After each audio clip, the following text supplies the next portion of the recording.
Okay. That took a second. Okay. Oh my God. Okay. Every morning. All right. Can everybody hear me? Can you hear me? Can you hear me? Give everybody a minute to jump on. Oh my God. Everybody some time. Hope everybody had a good day so far.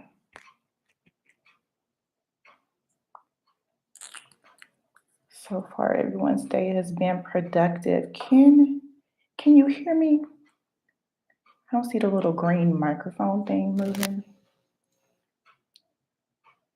And I don't really know what else to use as a guide on YouTube. Technically, this is my second time on here. So yeah, if you have any questions that you want to ask me, go ahead and put them in the comments and I will answer your questions. Oh, my camera's up here now. Sorry. Used to a different setup. So if you have any questions, just go ahead and leave them in the comment section. And I'm gonna give everybody a few minutes and I'm gonna reach out to Facebook and share the new link with Facebook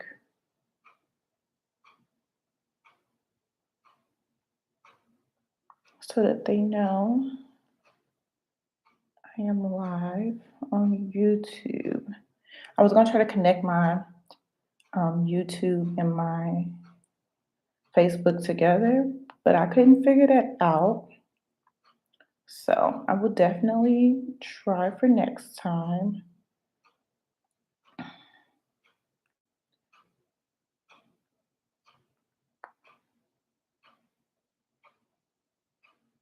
Definitely try for next time. I'm blurry. Hmm. Let's see if we can change something about that.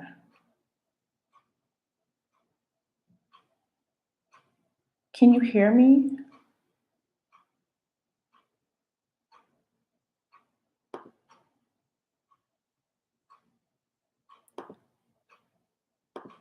Um,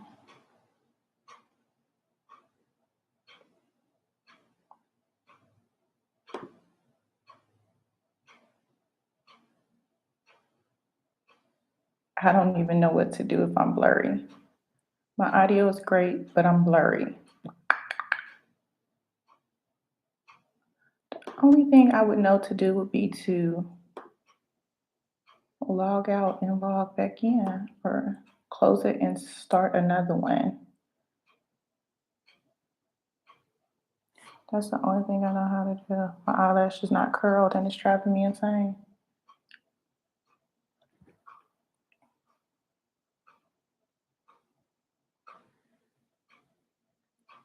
Still blurry. I don't know what that was gonna do. Um, if I'm still blurry, let me know.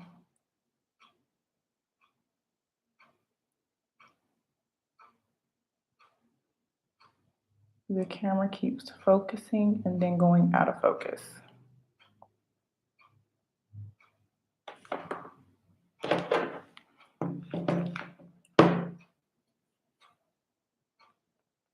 See if I can see what's going on. Sorry about that.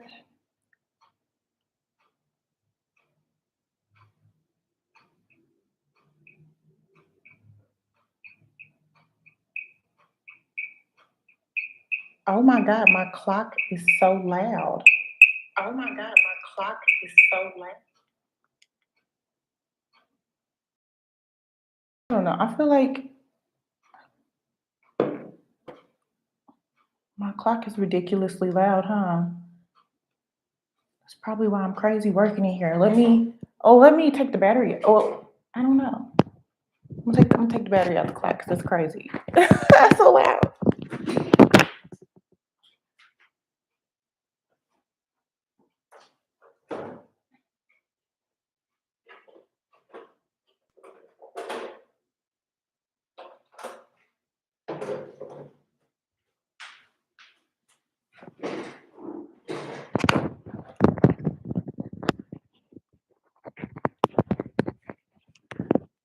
Okay. How long have we been on for now? 5 minutes. We'll give a few more minutes for people to pop up. Saturday afternoon. I don't know how many people are actually gonna get on a Saturday afternoon, but let's see. Again, if you have any questions, rental mom, I'm looking at another view and it's not blurry, so I don't know. If anybody else's is blurry, please let me know. Let me know. I gotta remember to focus here for my camera. Get my notes up.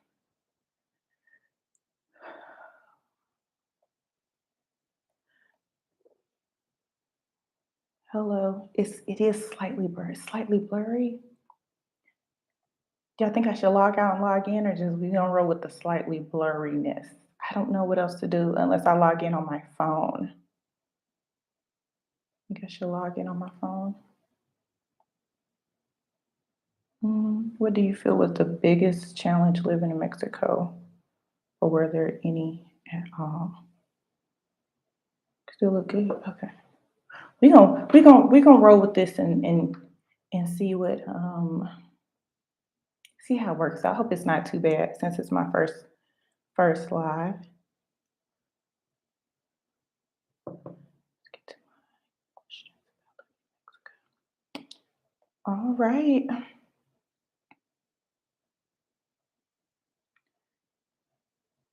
Still look good. Thank you, Superman 7136. I appreciate that.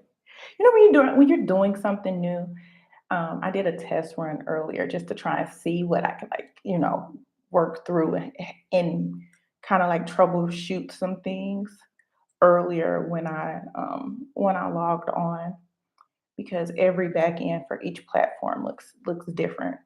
So just wanted to really make sure I kind of work the kinks out, but I don't even know. I see the blurriness. So I don't know why it's doing that now. It was like so perfect this morning. Now it's blurry. I don't know. That's life. What's Murphy's law, right? Murphy's law, right? Some it's gonna go wrong, it's gonna go wrong. But it's okay. We're gonna keep on rolling.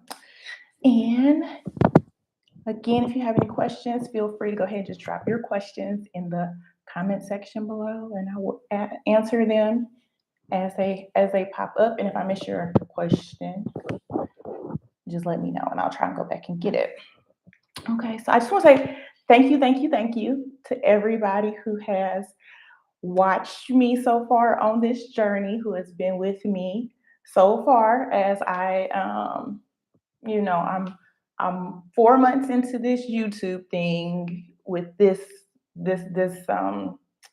portion of my life. I was going to start YouTube in 2020 because I kept going to Facebook jail. So I don't know if you saw that video about me going to Facebook jail, but I used to always go to Facebook jail because like some of our topics would get heated, and next thing you know, I'll be locked up in a Facebook clink. And so I was like, I'm gonna just go to YouTube. But then I realized YouTube is work. Like YouTube is more work than I thought it would be. So basically what I did was I got my act together on Facebook. That's what I did. So I, I just got my life together on Facebook and decided that I was just going to try and do the best I can to stay under the radar. And it's worked so far. Every Tuesday at 7 p.m., we have Kitty Confessions on Facebook Live. It's just about 7:15ish because the people over there was like 7 is too early, like 7:15ish cool. So 27, 7:15, we have Kitty Confessions every Tuesday at 7 p.m. And again, I want to say thank you. Thank you for everybody on all my platforms, Instagram, TikTok, Instagram, Facebook, and YouTube. Thank you, thank you, thank you. I'm now at 500 subscribers here. I have 500 subscribers now, and sorry, y'all, I'm old. 500 subscribers, and it's it's it's just it's a blessing, right, to grow on YouTube. YouTube is a hard platform to grow on, and I am super excited that I have had the opportunity to share my journey with so many other people. And I try to answer all the questions that I get. Um, Sorry, y'all. I try to answer all the questions that I get. Um, if it's an inbox on IG or Facebook or whatnot, I try to do the best I can to answer all questions. And so that's why I thought it was important. Someone actually asked me, could I do like an update on like where I am in my journey? And I thought, well, you know what? 6 months is just about a good time as any if you're going to give an update on what you did. You know, you say, oh, how's it so far? The first week, you're just like, it's great, right? And then, until you really get to like some nuts and bolts of things, you don't really get a good working sense of things until you've been in it for a little while. So I feel like 6 months is like a really good place for me to give an update. So that's what kind of sparked this idea to go into this. Um, so we'll start with Rental Mom's question first. What do you feel was the biggest challenge living in Mexico, or were there any at all? Biggest challenge. Okay, I didn't get that question until today. Was not prepared. um, my biggest challenge. I think my biggest challenge is everything here moves at a slower pace. And I think that's probably was the biggest challenge here. Like after a certain time, you can't order like groceries, like in the States, if you wanted to order Instacart or something like that, you can order it up until probably like 11, 12 at night in LA or Dallas. And here, I think it's like 8 o'clock, 9 o'clock, some places, like places shut down here. And I had to get used to that. I lived in Los Angeles and then I lived in Dallas. And things stay open relatively late. Like you can still get services up until 11 o'clock in most places. And, it kind of hit me. Like my daughter, oh, mommy, I want ice cream. And I'd be like, oh, we're going to order ice cream. And then I'm like, they closed up. And then understanding on Sundays here, a lot of things don't open as well. So it's like they which is a bonus, which is one of this is a pro and a con. One of the pros is that people are actually having an opportunity to go home and spend time with their families, which is so important. Which is one of the reasons why I moved here was to spend more time with my family. So people have the opportunity to go home with their family. People are not asked to work crazy hours at night or super early in the morning. In convenient places like grocery stores, and even Walmart closes at 11 o'clock and opens at 7, I believe. So I think that was my biggest challenge. It was a mindset shift. Mindset shift was the biggest challenge. That's it. It wasn't the loss of the convenience, but just understanding that for people to be with their family than for me to just get some ice cream, because what person needs to be out in the middle of the night delivering ice cream? What made you choose Merida specifically opposed to other places in Mexico? Safety. Yeah, it was the safety factor. Um, at the time when I started doing my research, I looked at Merida, also looked at Mexico City, which is like fifth in crime, but location, Mexico City is closer to the U.S. than Merida is. So um, I looked at Mexico City, I looked at Merida. What other places that I look at? I looked at Puerto Vallarta,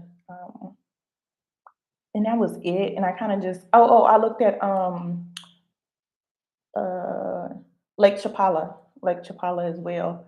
The thing with that was it was just 100% retirees. Okay, I know some families there, but they had like small kids, and also it was close to like had like a lot of crime down the road. Like, and a lot of the articles will say safe in Lake Chapala, this, and this, but just down the road, and then it would give some crazy story about the cartel or something. I was like, I don't want to live life on the edge. I don't want to take chances like that. So let me just kind of look at other options.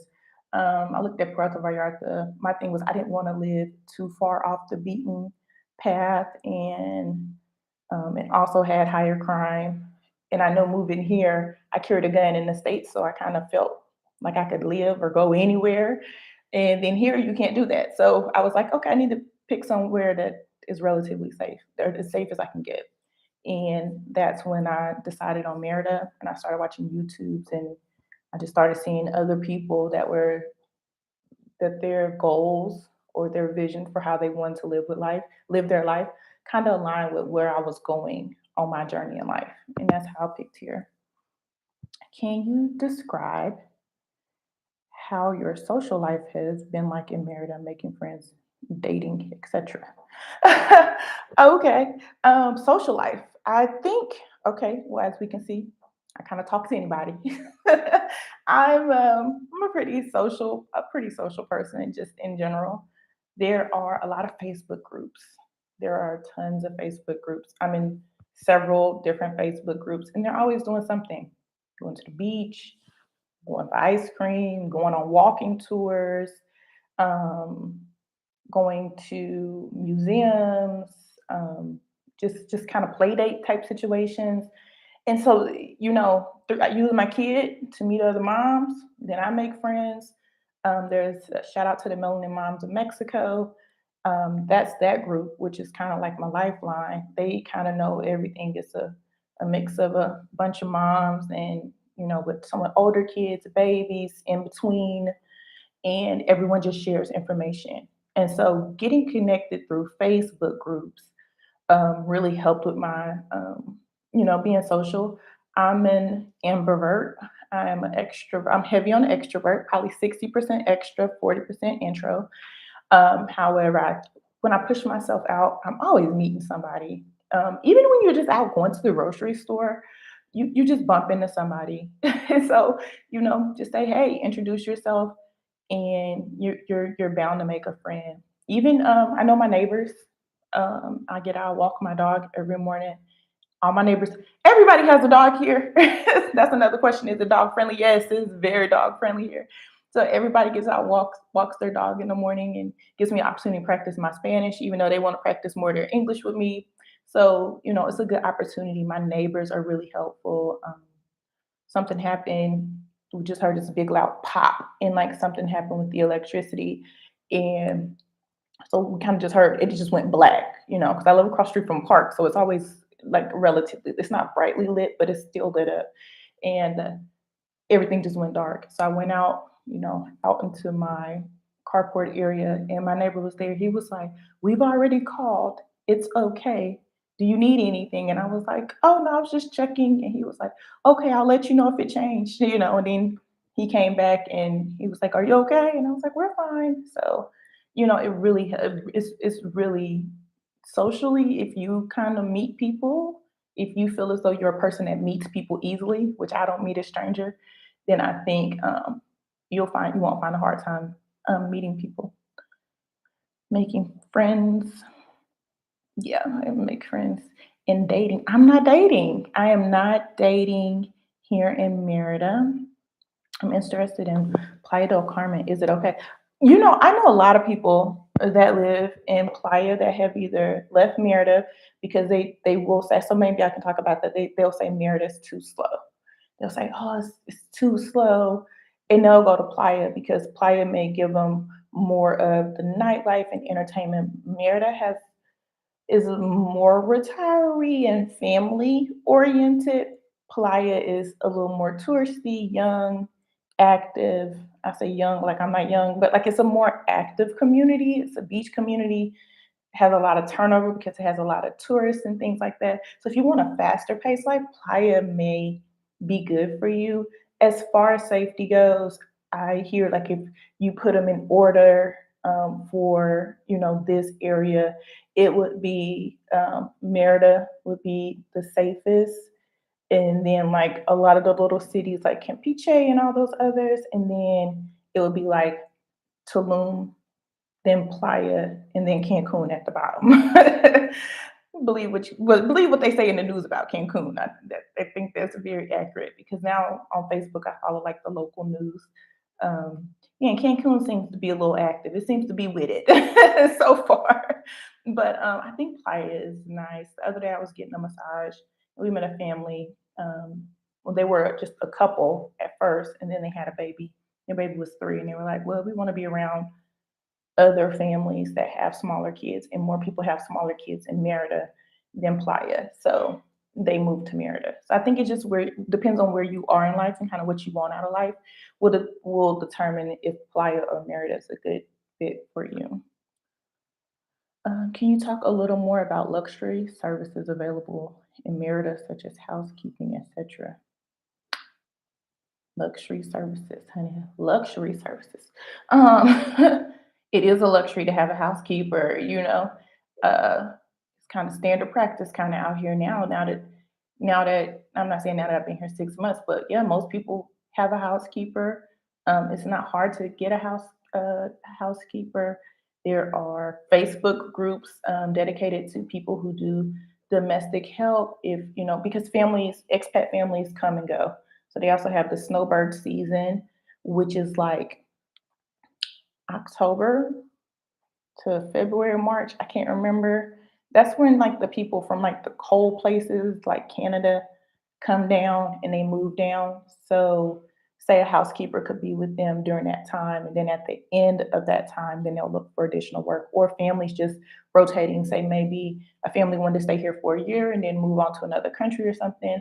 And in the expat communities, we kind of share resources, which is another thing. Whether it's a nanny, um, housekeeper, gardeners, pool services, all those things, people kind of, communicate what they're looking for. And there's somebody who's usually like, oh, my nanny's looking to pick up extra hours. My housekeeper is, lost a family. She wants to pick up another family to work for. And it kind of works like that. Um, and again, you just want to pay them an honest living wage and treat them like good people, and that's just kind of the relationship. Do you deal with a lot of spiders and bugs? Oh, and I want to let y'all know it's supposed to rain at some point this afternoon, so we're gonna get some cloud cover, so it's gonna kind of go dark and go light. It's just because the clouds change, and my office faces the patio area. So do you deal with a lot of spiders and bugs? Yes, there are spiders and bugs here, honey. It is. Merida is originally the jungle.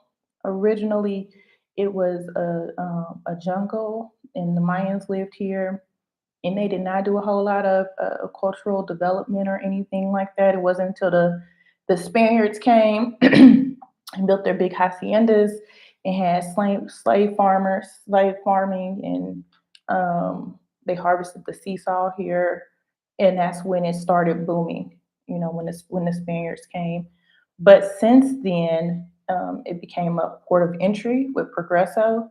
So now that it's a port of entry, there is a lot of from water, so that brought more people, more businesses, import export, and but it's still a jungle. It's still a jungle. Somebody was telling me the other day. I went to a thing they have here called Black Family Reunion, which is where just all the Black expats get together, play cards or dominoes, and dance. And the kids, they had bouncy houses. It was a pool, but it rained, so the kids weren't able to swim. And we ate, and we just kind of met other expats. And somebody was saying they went out to, I believe, Celestine Beach, and they said they saw a sign. It was like Jaguar Crossing, and they were like, it was so crazy because in the states you see like beware deers crossing, and it was just like Jaguars crossing. I was like, that's crazy. And one of the moms in the group was saying she was out jogging one morning, and she had her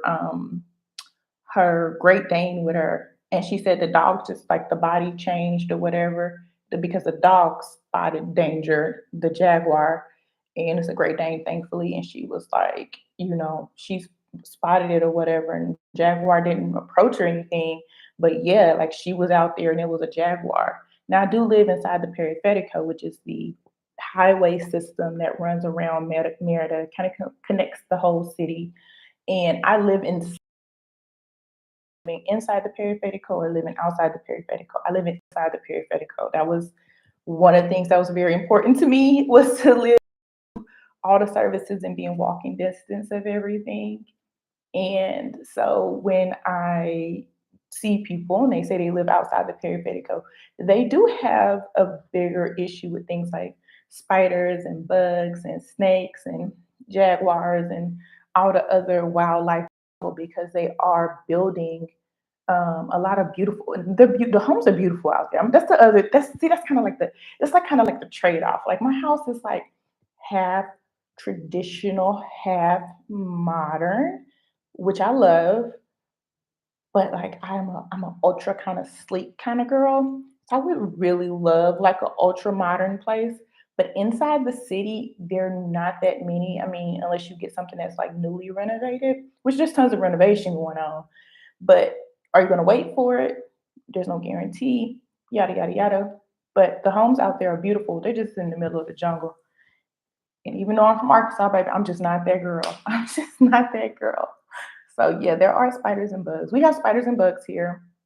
If you have the opportunity, there is a YouTube on my channel, a video on my channel where it talks about the snake being in my house, and I addressed the bug issue. So the guy came and he sprayed around the pool house, the main house, and everything. And so we see bugs, but most of our bugs are dead.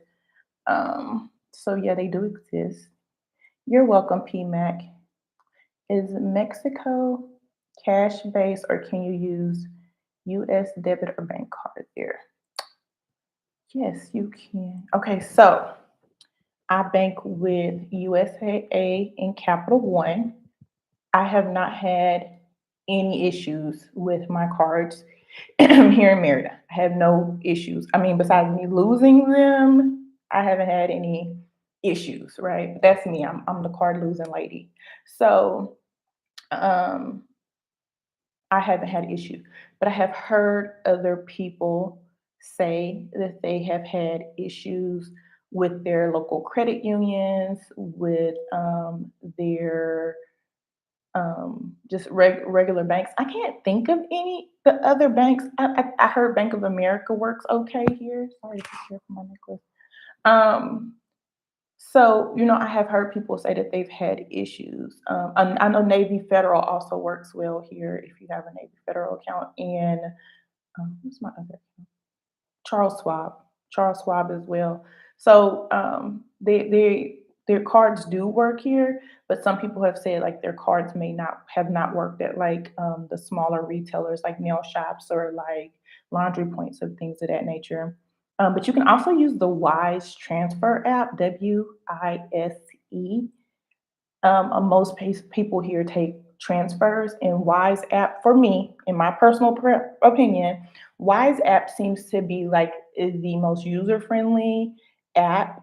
And I think that's another thing. I rarely even use my card. If I use my card, it's usually once or twice a month, and that's just to go to the Cajero, which the ATM, and get cash. And once I get cash, I pretty much live off my pesos for the time being or whatever it is. Because other than that, outside of that, I could use the transfer app if I have to pay for anything. But most people prefer pesos anyway. And if you're doing anything like going into the local markets or dealing with independent vendors or things like that, they won't have like transfer apps or like a card reader. So pesos will be the easiest thing for you to use, most preferred method. Okay. Superman 7136. Do you feel like you will stay in Merida? I don't know if it's forever, Superman. I don't know. I know it's for right now. I definitely know. I definitely know that it's for right now. I can say that. I know that it's for right now.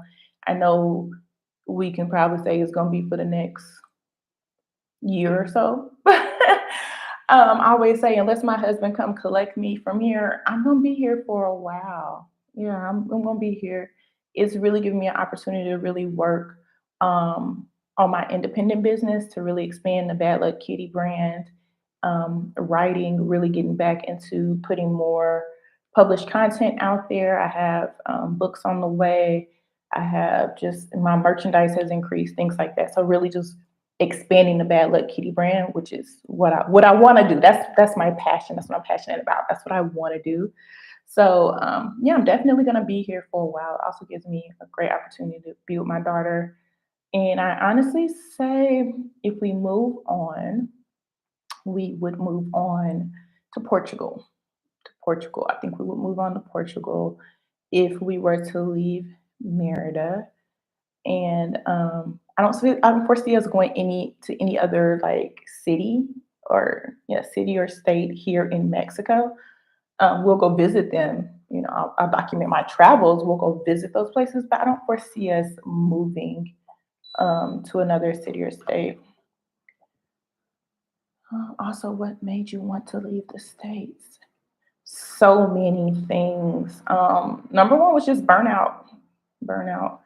You know, been on a grind and grinding between school and job and work. And I know some people's like, that's what you have to do. You're supposed to work. That's what people do. They work. And I'm like, yeah, I get it. I get it. But I don't think I'm that girl.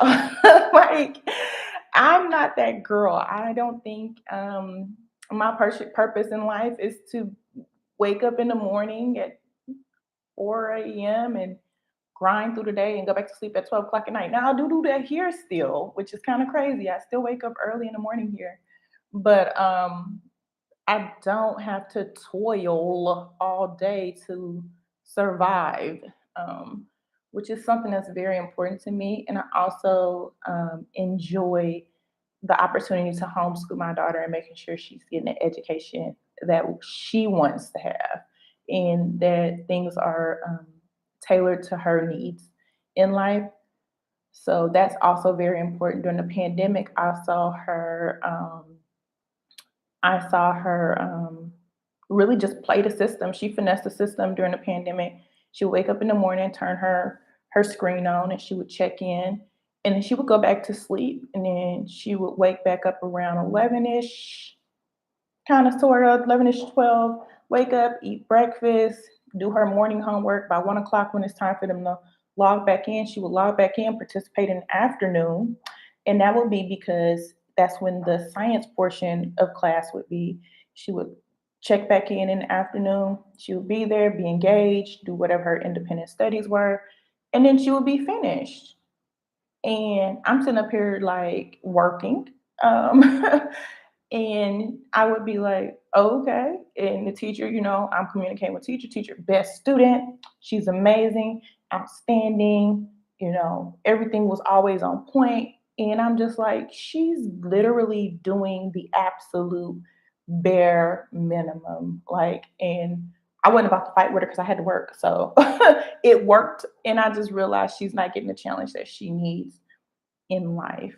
And so that was another thing that made me realize that we needed a change. She didn't deserve a burned out mom or a half-ass education. I don't know if you can say ass on YouTube.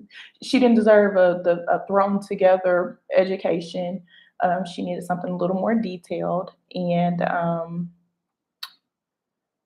also, I'm just be honest. I'm a chocolatey person. I don't know what color you are, but I'm a chocolatey person, and it's a lot going on in the states right now. It's a lot going on, and I just, you know what, that stuff just stresses me out, and I have no desire to just always constantly turn on the news and it's always some craziness, some foolishness going on in the United States. Now I'm not saying that we don't have any problems here in Mexico and they have Care Bears on the news. That's not true. There's still crime. There's still things still happen. Yes, things still happen, but at a different rate. And the police engage. Sorry, my dog's barking. I don't know what he's barking about. Engage and interact with people here on in a different way. Not every police officer here has a gun. So I mean, it's so different. You know, it's just such a different thing. I know three of the police officers that regularly. I live across the street from a park that regularly patrol the park. And you know, hey Manuel, you know, hey Kitty, how are you? Like first name basis. Definitely a different relationship than I would have cared to have in Texas. So those were probably the three biggest thing. Well, I said four because I wanted to work on my brand. Four major reasons that led me. I can say five because I always wanted to see the world. I'm just that girl. I joined the army when I was 18 and I was promised to see the world. I saw a few places, but I didn't get to see the world like they advertised on the papers, on the flyers. Yeah, I didn't get to see the world like that. They lied to me. But it's okay. It's okay. So yeah, I'm just that girl. I just want to live abroad. It's always fascinated me. It's too hot for you. A lot of people say that Merida is too hot for them. And I'll tell you what, we can go degree for degree. Dallas weather has been on par with Merida's weather. Now Merida was hot April, May time frame in the high 90s and triple digits. And Dallas was hot July, August with the triple digits. I don't know where you're from, Judith Grace, but yeah. So living in living in Texas, I also lived in El Paso. I lived in El Paso for 7.5 years. So it's just kind of another day to me when it comes to the heat. Plus, I just stay indoors during the hottest parts of the day. And we just kind of honestly, we looked up like the way the sun sets over our pool at about like this time of the day. The sun is pretty much has covered the whole pool, which is like the high peak hot of the day. So this is the perfect time to go swim when it's 103 degrees because you're not going to bake from the sun. You got nice shade from the pool house, and it's perfect. Like, so we looked up on that, we looked up. So yeah, it really does, it really does work. But I can see that it could be considered very hot to some people, especially if you come from like northern states or any of the northern, northeast or northwest. I could see how it could be hot. But for me, it's just, it's just normal. It's just normal. Oh, I'm glad you found a place that worked. I'm being honest, Querétaro. I see it all the time. I still don't know how to say it. I'm gonna Google it the other day. Um, it's a city. It's another city. It's in the state of Oaxaca. Am I correct? It's in the state of Oaxaca, I believe. It's just another city here in Mexico. Wow, that is great. I feel like the states is one of the worst places for Black people to live. Yeah, I can agree with that.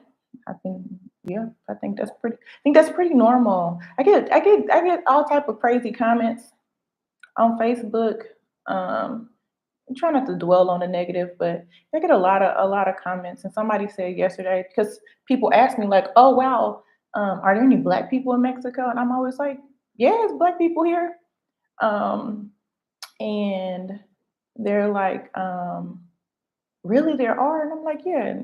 And so I made a TikTok and I said, when everybody asked me about Black people and I just panned and showed all the Black people that were around, people was like, nobody's ever asked you that. I'm like, just go check my TikTok. Like, I didn't make this question up on my own. Like, I don't even care. But yeah, I was like, oh, okay. And they're just like, well, didn't you move to Mexico to get away from Black people? I was like, no, that's not why I moved to Mexico. That didn't even make my list to move to get away from Black people. I moved to Mexico for all the reasons I listed already, and race was a small portion of it. So yeah, how are the pet grooming services there? Let me tell you, Jax just got groomed. Oh, he's not in here. Jax just got groomed last week, and they picked him up and they treated him like the little prince that he is, and they took him and they groomed him and they brought him back in like 3 hours, and he smelled so delicious and he was so cute.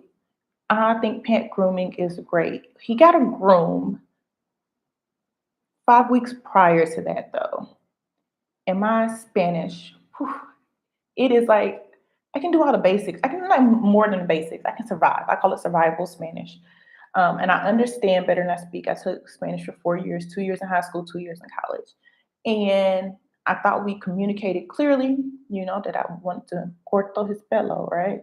Well, Jax came back and like his face was trimmed up, his paws were trimmed up, his nails was cut. He got a bath, but he had a blowout. He looked like the abominable snowman. And I was just like, I really thought we said cut his hair. But he looked so cute. So he had to wear like a 70s blowout for a little bit. And then we switched and we got somebody who spoke more English so I could communicate better what he needed because it's too hot for him to have all that hair. So he needed a haircut.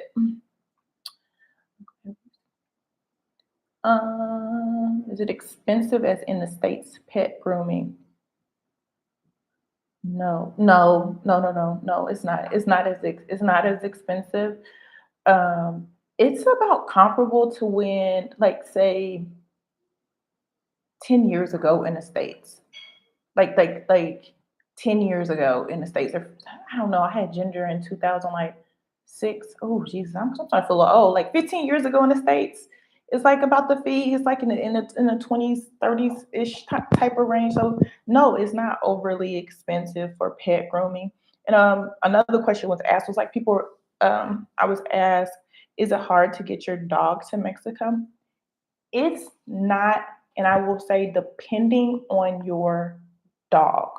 My dog is a like a 9, he's not 9 pounds anymore. It's like a 9 pound toy poodle. He is usually in my office with me, but he is not in here today. um, a 9 pound toy poodle fits in little travel. Well, his travel crate fits in a standard travel crate.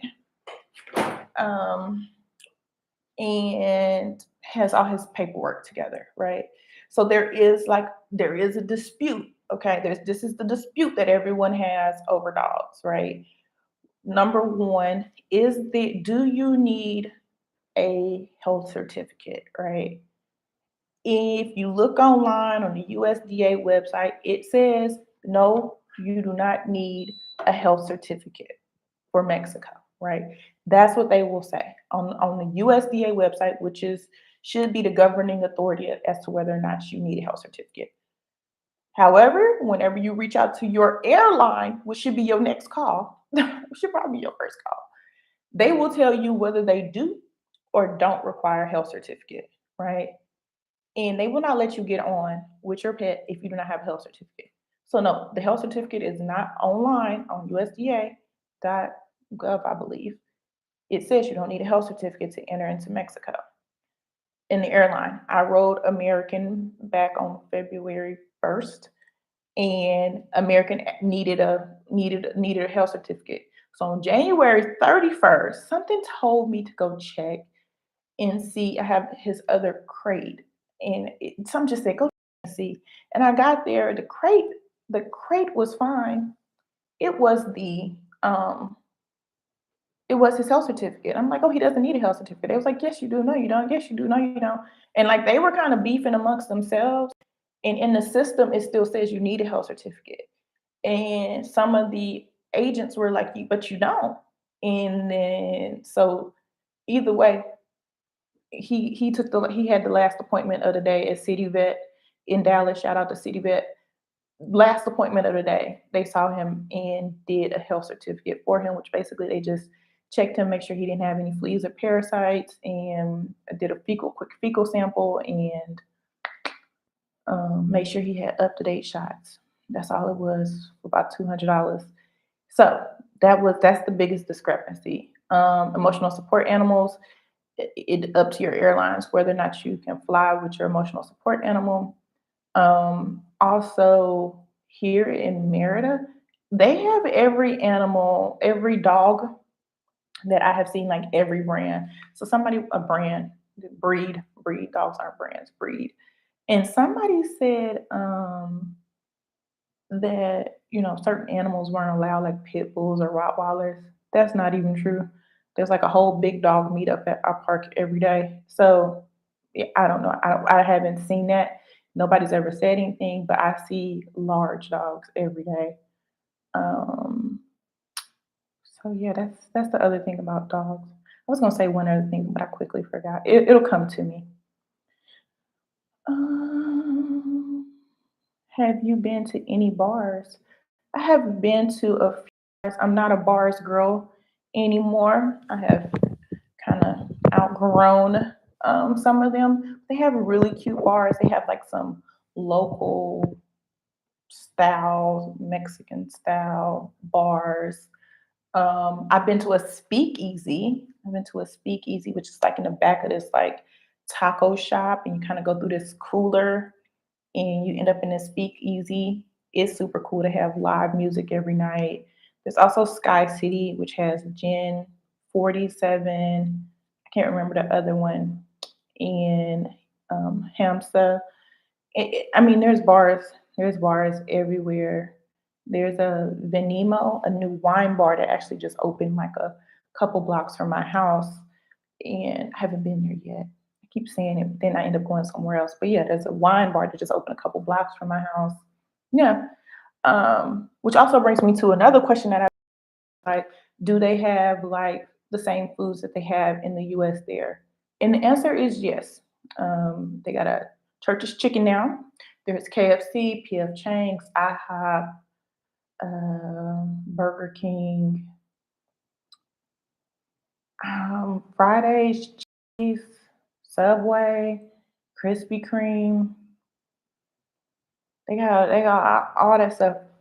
All you name it, they got it. Most of them. Dunkin' Donuts. What shares a place with Dunkin'? I can't remember the one on the other side of Dunkin'. Oh, Little Caesars. Yeah, so they have all that stuff. But I didn't move to Mexico to eat American fast food, so we rarely eat it. Rarely eat it. We actually like to explore all the different taco options.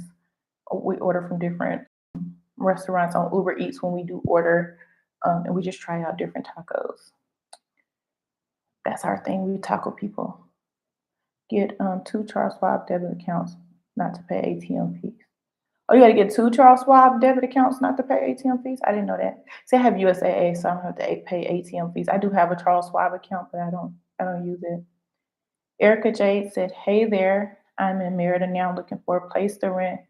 Oh, hey, welcome, bienvenidos. Um, Girl, good luck on your house hunt. I feel like I've met probably 6 people in the last, I'm gonna say like 3 days, that are like house hunting right now. I came on a Monday, and I ended up getting here Monday night. My flight got canceled Monday morning. I ended up getting here Monday night. Um, and I'll tell you how I got here. My first time I came. And I got here. I was supposed to, so I communicated with my original realtor. And yeah, well, we'll go there on Tuesday. And then Tuesday came, and I reached out to her. She was like, "Oh, the place is gone." And I was like, "What?" She was like, "Yeah, it's gone. But if you want to pay more money, then I can get you in a this place. And it's exactly what you wanted. It's just a little more." And I was like, "No, I'm not breaking my budget. I have a budget. I'm sticking to my budget. I'm not." Mm-mm. And so then she was like, "Oh, I don't think I'm gonna be able to find what you want." And I did the one thing that all realtors hate for you to do. I reached out and found another realtor. And that's where I found Cynthia. She is, that's, yeah, that's where I found Cynthia. Yeah, my little superwoman. She kind of knows everything. She's kind of like the plug of the plug. and and I told her exactly what I wanted, and she came back and she had options. I mean, and almost, I'm not even gonna say immediately, but like within an hour, she had options, and she was like, "You know what? I think this is the best for you. Like, I think it's this the best." So look, and then we came, and I was like, "Yep, this is the best." Like, I got more than what I asked for. I did compromise on modern, like the super modern and sleek. That's what I compromised on. However, I did get everything else and I did stay within the budget that I wanted to stay in. So it worked out for me. And now that I'm here, I'm even more happy because we're literally within walking distance of every single thing that we need to do. Won't go to bowling, movies, mall, restaurants, um, shipping, DHL, banks, gym, nail salons, tailor, laundry, park, everything, grooming, vet, everything that we need is within walking distance. And since I don't, oh, sorry, I'm shaking y'all. And since I don't have a car, that's even more perfect because I don't want to spend the money to get a car. Safe and less expensive. I have heard that it's safe and less expensive, but I also heard further out or it's like it's more remote. That's kind of like I don't want to do that. How's the quality of produce there? Produce? Oh, listen, my baby is a veggie kid. I know it's a little strange. I know people always say that my daughter eats cucumbers, tomatoes, and spinach. I cannot buy enough of it, I feel. I feel like I can never have enough in sweet potatoes and cabbage and avocados, and I can never I can just never have enough on hand because even sometimes I'll be thinking, oh, tomorrow I'm going to add, tomatoes to my eggs in the morning for breakfast, and I'll look in there and there'll be no tomato there. And then I asked my daughter, "Did you have a tomato last night for snack?" She was like, "Yeah, I had a tomato yesterday afternoon." And be like, "Okay." So, yeah, so produce here is one of my favorite things. I stopped eating eggs for a while. Um, I'm back on my fitness journey. I've been doing that since I've been here. I have lost 21 pounds since I've been here. Um, Honestly, I attribute to, and I've been back to the States three times. In those three times, I always gain. I'll lose and then I'll gain. As soon as I go back to the States, I'll lose and then I'll gain when I go back to the States. Um, but overall, from start date to now, I've lost 21 pounds. And Jack, stop.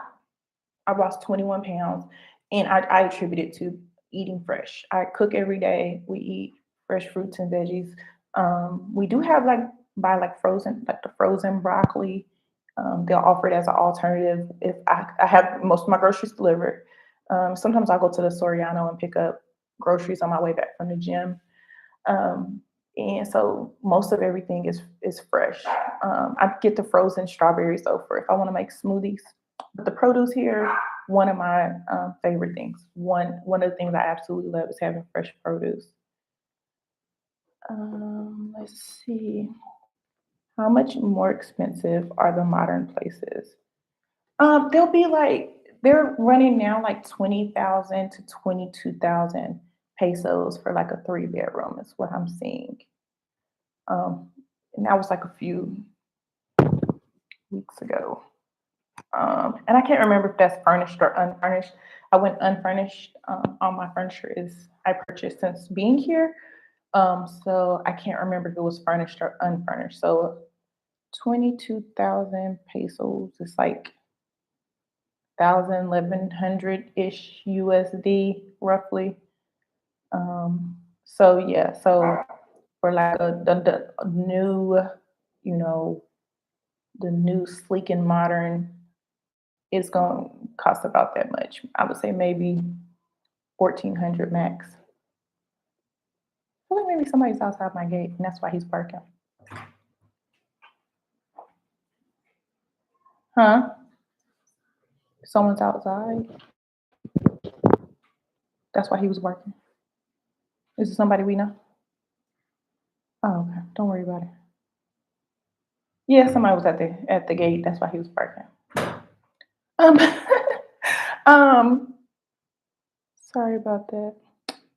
How long are you able to stay before you have to leave the country and return for a new tourist visa? 180 days. So 6 months, 180 days. Today I just saw a thing that was posted. Mexico is doing new thing, a trial thing, in 5 of the cities. I believe Cabo, Cancun, and I can't remember what the other 3 are.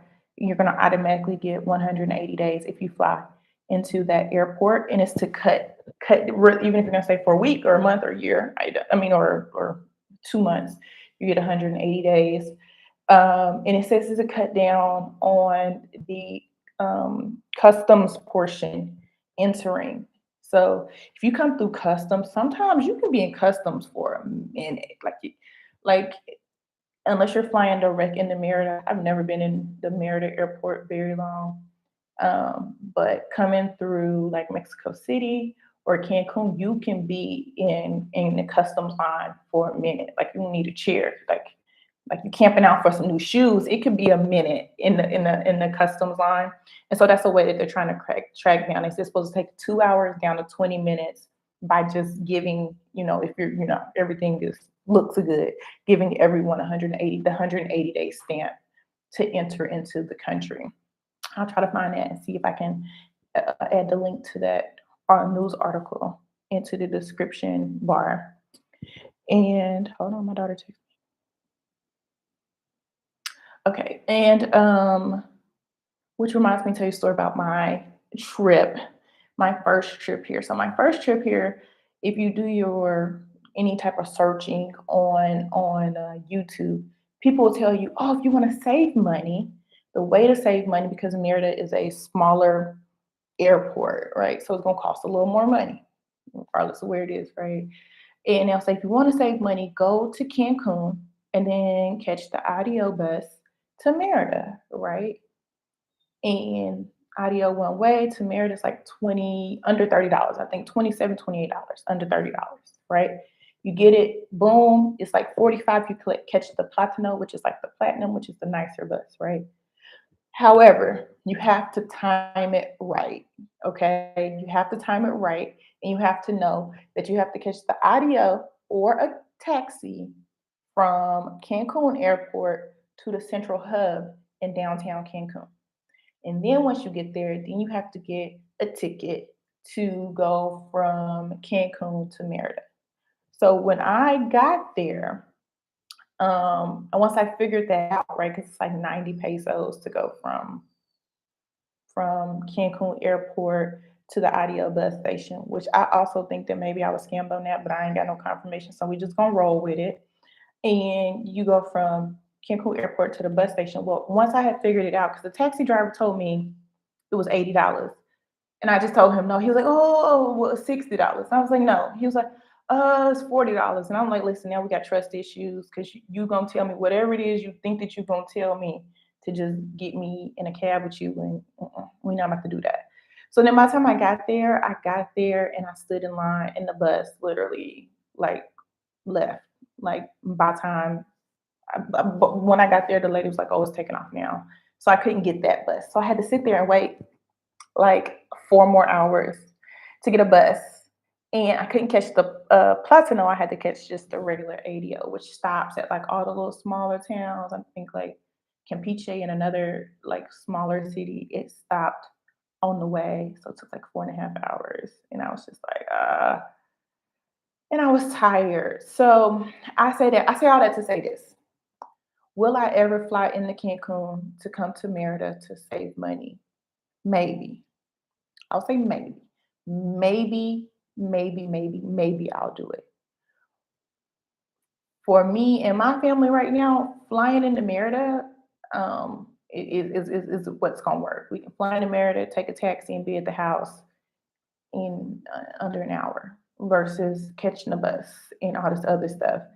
And I don't know if it's because I was tired because my flight had already been delayed and I had to catch a later flight. And then I got to my hotel room and it was a new experience. And if that's all that, I don't know if that was it, but it was only a difference of, I say only, like it's not a lot of money, but it was like a difference of like $250 saved. It was a difference of like $250 saved. So Sometimes it may be a good idea, all times it may not be. So I think it's just one of those things that you have to weigh for yourself.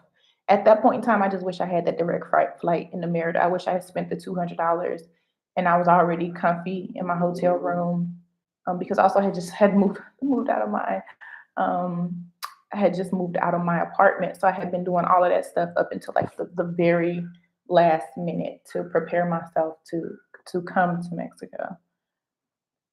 Um, is it difficult to save money living in Merida? Not for not for me. It's not difficult. Some people give into their desires in their conveniences, and so they find themselves spending more than they thought they would.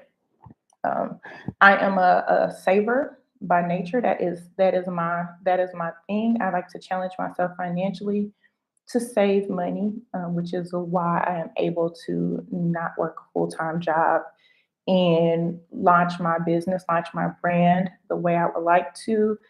So I can put myself on a strict budget if I have a goal in mind. So um, one of those things for me is saving and really looking at places where I have spent money that were maybe not gonna say unnecessarily, but it's like, did you really need that? And the answer sometimes is like, no. So I don't find that it's hard to save. Again, one area that a lot of people spend money on is food and alcohol. Those 2 for 1 drinks, baby, will get you caught up.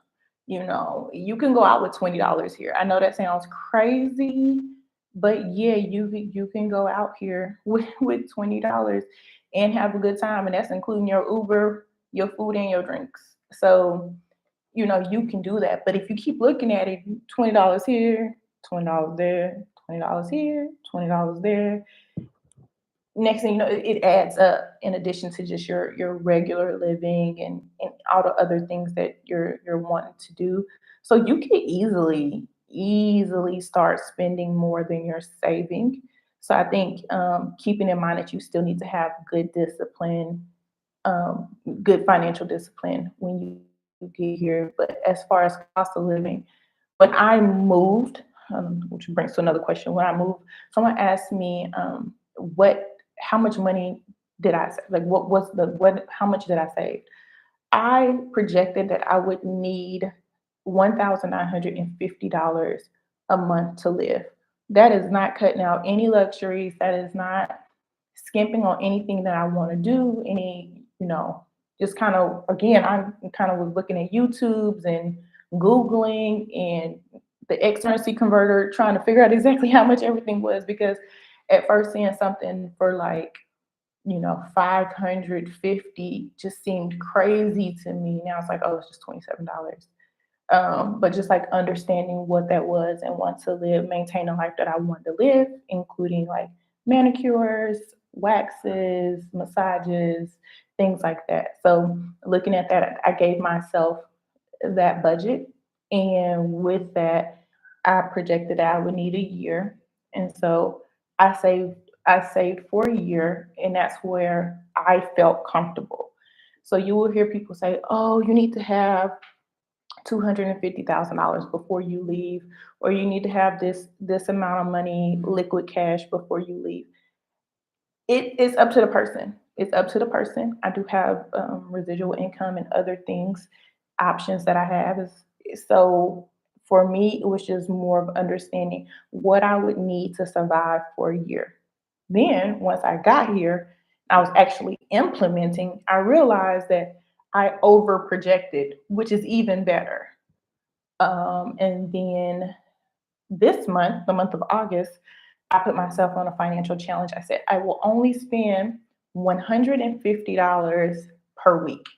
And I shrunk it down just a little bit more, and I put myself on a budget of $150 per week. And the first week I did it, I had $4 left over. These are USD. And I was like, whoo, child, I ain't gonna make it. And now we're on the third week, and I'm just like, we're great. So, you can save if you want to. If you want to, that's a good question. Sometimes your time and comfort is more important than savings. Yes, that's very true. and exhaustion is definitely worth a little money. Do you guys have Target, Amazon, and other shopping conveniences there? We do not have Target. We do not have Target. We do have Walmart, Costco. We have Sears, H&M, Zara, Sephora. We have a lot of the big name stores in the malls. And if we don't have that exact store, we will have something that's comparable to it. A Mexican line, company line, something that's comparable to it. So if it doesn't exist, there's something that's really close to it. There are other companies that are in the country that do ship to Mexico, like Nordstrom's ships here, Target ships here, uh, Macy's ships here. Someone told me that like Foot Locker brand, so was it Foot Locker Finish Line, that whole line or whatever ships, Gap, Old Navy, Banana Republic brand line ships to Mexico. So there are a lot of things. We do have Amazon. Now you can use Amazon US and you can use Amazon Mexico. It all depends. I honestly go between both sites and look at what I'm looking for, and I see whichever is cheaper. Every time Amazon Mexico is not always cheaper. And I got that from, I think, Cat and Wondering Soup, which is another YouTuber I follow. She said go between the two, and she was absolutely correct. Now, it may get to you a day faster or 2 days faster if it's Amazon Mexico, but if it's something that you can wait for, I just wait. I just wait for it. I'll be honest. I just wait. I just wait for it to save, $20. I'll wait for it.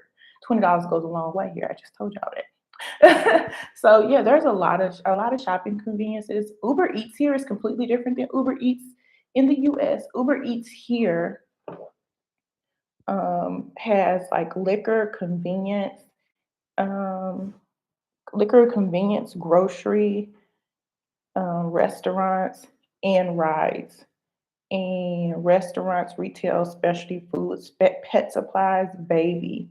So like with pet supplies, I can go in. Oh, we have Petco. We have Petco. We have Office Depot, Office Max. Is it Office Max? What's the other Office one? We have those here too. Um, we have a lot of those type of stores here too.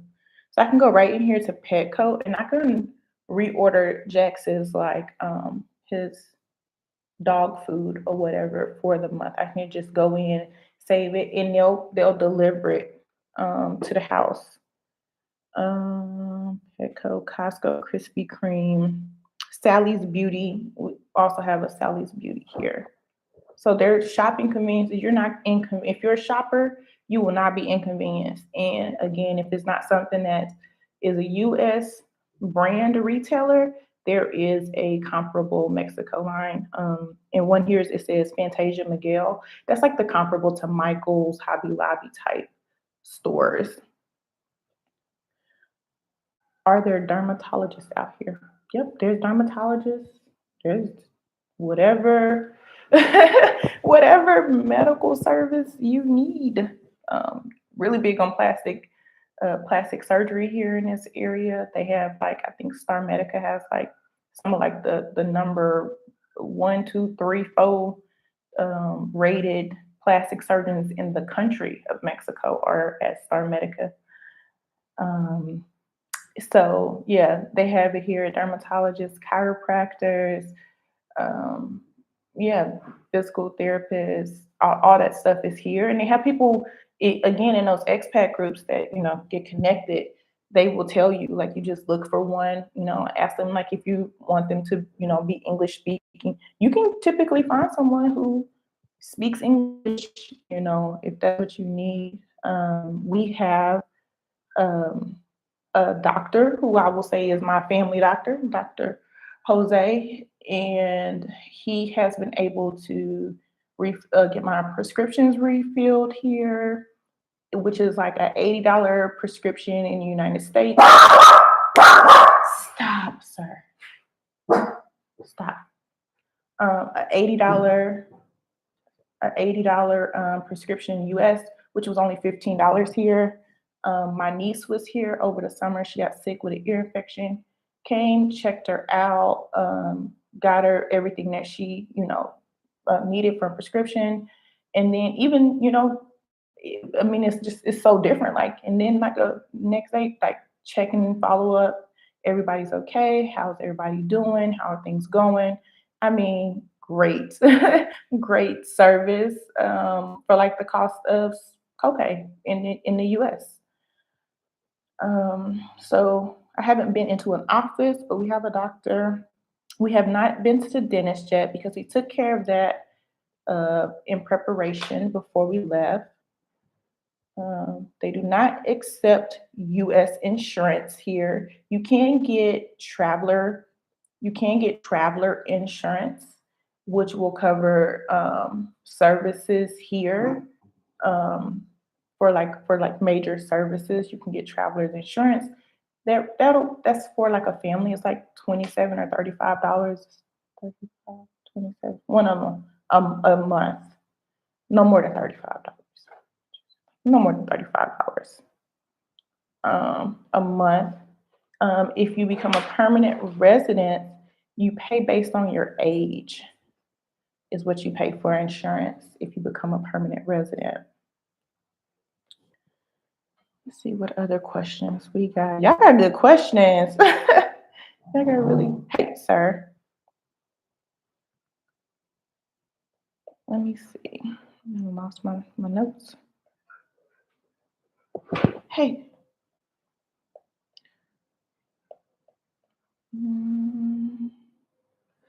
Okay, somebody asked me, are you in a good place mentally? Are you happy and at peace? I will tell you what, I definitely have less stress. I have I mean, like less, like so much less stress. The stress I have on me now is just being an entrepreneur full time, being an entrepreneur full time, trying to meet my own deadlines, trying to make sure I have everything that I need in place. Uh, Being a full time entrepreneur is the stress that I have now, but it's the stress that I wanted and it's the stress that I welcome. Like, so it's not unnecessary stress. I also allow myself, to take a break. If at the end of the day or if the middle of the day I'm not getting where I need to get on a project, I allow myself the opportunity to take a break, go do something different, work on my garden, hang out with my kids, do something. I allow myself the opportunity. Um, at peace, yes, I am not gonna say 100% at peace because I came to this realization like over the last week. You have to understand who you are as far as somebody asked about like dating. And I realized that I miss going on dates and I miss like that type of interaction. And I was like, I don't know how long I can do this. I don't know how long I can do this. So at peace, yes, mentally, emotionally. But then I'm kind of thinking about, it's kind of putting in perspective. Like, do I want to be the old cat lady? Like, I really should kind of maybe put more energy and effort into dating, like long term, like maybe pushing more towards a long term commitment. How would you rate your overall experience on a scale from 1 to 10? I'm gonna give it an 8. I'm gonna give it an 8 because I feel like even though it's been 6 months, I still feel like I haven't even scratched the surface on what Merida has to offer. Um, I feel like there's so much more for me. But as far as like what my purpose for coming here um is, I'm meeting those marks. Like I'm meeting those marks. And on Facebook I was saying I believe I'm becoming an isolationist because I'm just here. I get in my bubble and I'll stay in the house. I'll get up in the morning, I'll go to the gym, sometimes I go to the grocery store, stop at the pharmacia, whatever, and I'll come back home and then we're in the house. We're behind our gate. We stay within our gate and we're just here. And I'm just like, I've got to do better. I got to do better. I hooked up with a friend the other day and we were just talking of like we've really just gotta push ourselves more because it's comfortable, it's cozy, it's safe, it's peaceful, and with that I have room for improvement. There's definitely room for improvement.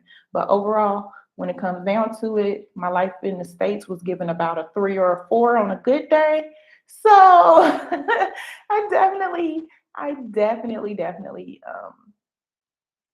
definitely want to do better. Definitely don't want it to decline. I want to do better. Have you used apps like Tinder or Hinge? I am not on any dating apps. I will not be. What's the cost of private school for Cashapp? It varies. That's another question I have. Um, there are a lot of okay, so expat kids have to go to private school. Just in general, unless they are permanent residents or I think temporary residents with a group number or whatever.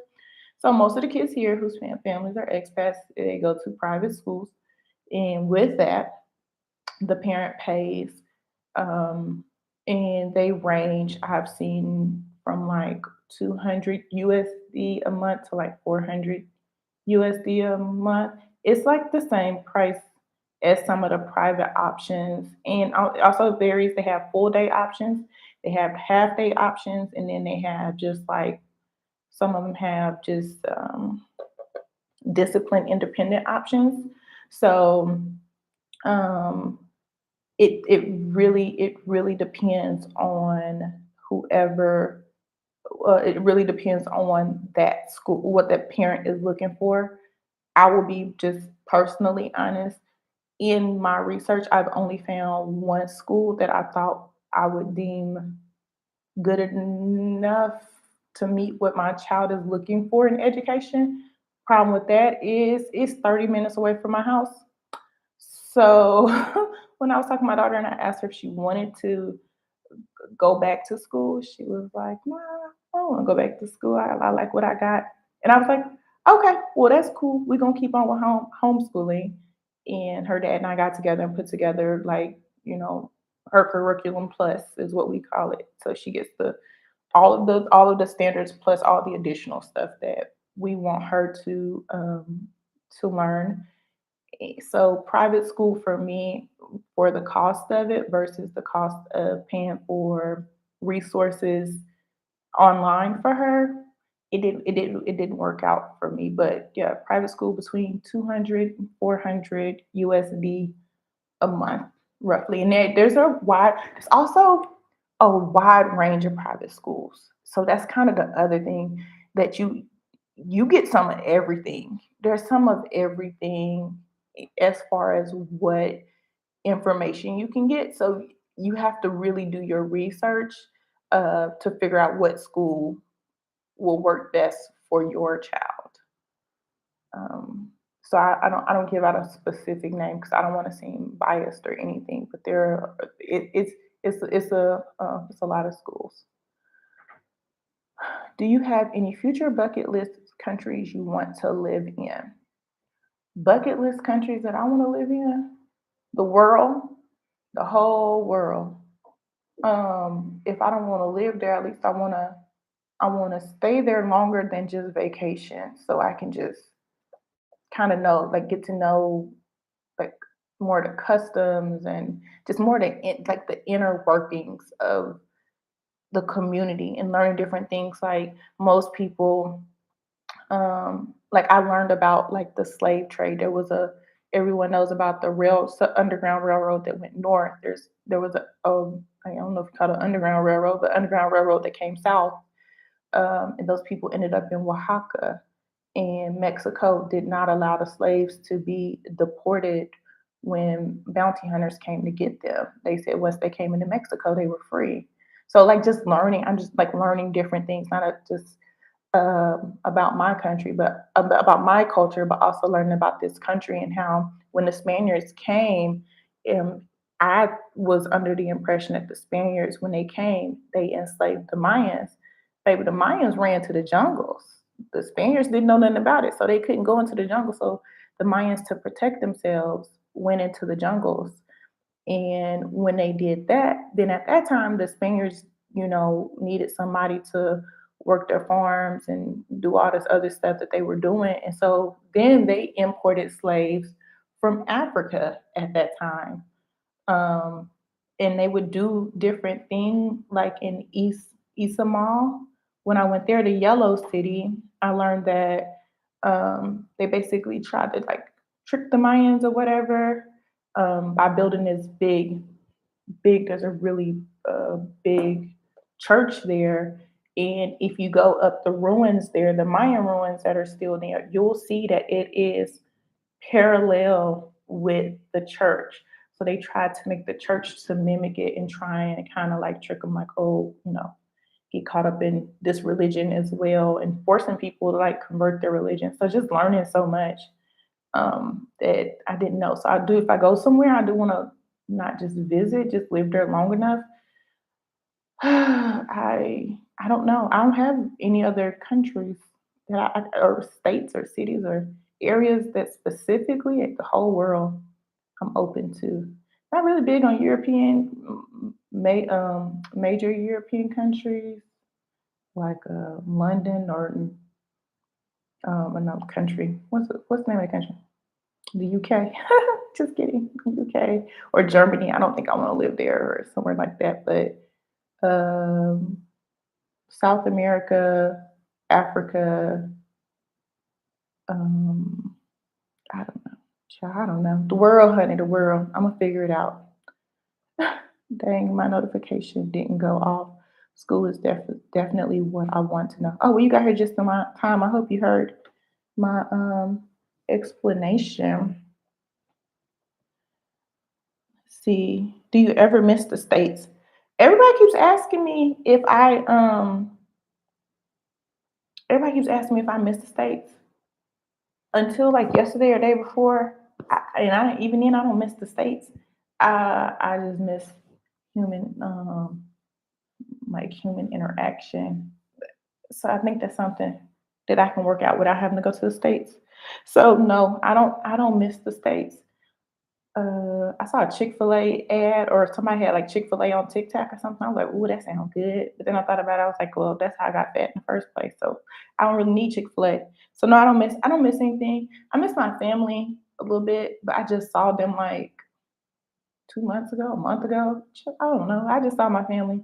And I haven't lived at home since I was a teen. So but I do miss the convenience, knowing that Thanksgiving is coming up and I'm gonna have to cook my own Thanksgiving meal. And thankfully, I had practice while I was in the military making it. So yeah, I think I'll be okay. No, I don't really miss the states. I don't miss anything about the states. I definitely don't miss the cost of living there. How are the men over here? And do you see yourself now? Okay, so how are the men here? Okay, so I will say this. I can say this. Um, there's always been like a dispute on Facebook. If you want to get in on the, I have more dating content on Facebook. Um, and one of the things is I am not in agreement with 50-50 in relationships. I am more of the stay-at-home mom. That's my vibe. I'm stay-at-home mom, stay-at-home wife type. That's what I enjoy. So here in this culture and in Mexican culture, it is not uncommon for moms to be at home if the husband can't afford for her to have that life. It's okay for her to be at home, taking care of the family, taking care of the elders, the babies, and the house. So I will say that. I notice even getting in Ubers and things like that, men will open the car door for us. Um, I also do notice they're a little more flirtatious. They're a little more flirtatious here than in the US. I do not think advances go unnoticed here. I definitely see the effort that is put in to get my attention. Um, I I see that. So I will say that maybe men still kind of have the old school chase in them, whereas American men maybe not so much. So I do see that difference. I do see a little more traditional way of life here, as well as far as when I see families out and things like that. It is definitely gives more traditional. My best friend was here and she said the women dress a little more homely, which in other words, women do dress a little more conservative here, opposed to the U.S. Now, that does not include like when going out, because when going out and when you do you them salsa dresses, baby, they be hitting. I'm just saying, but in general, do women do tend to dress a little more conservatively when they're out and about. You very rarely, I'm being honest, I don't think I've ever seen booty cheeks hanging out of shorts here. Yeah, I can. I think I can clearly make that statement. I have not personally outside of the beach. I'm talking about just like in the city. I'm not talking about like at the beach or anything, but I've not seen like things like booty cheeks hanging out of shorts and cut out dresses. I haven't seen any of the women tend to dress a little more conservatively here. So um, I can say that. I'm gonna go with that. Do you feel safe there most of the time? Yes, I feel safer. Sorry, I'm just going through a list of questions that I got. And as far as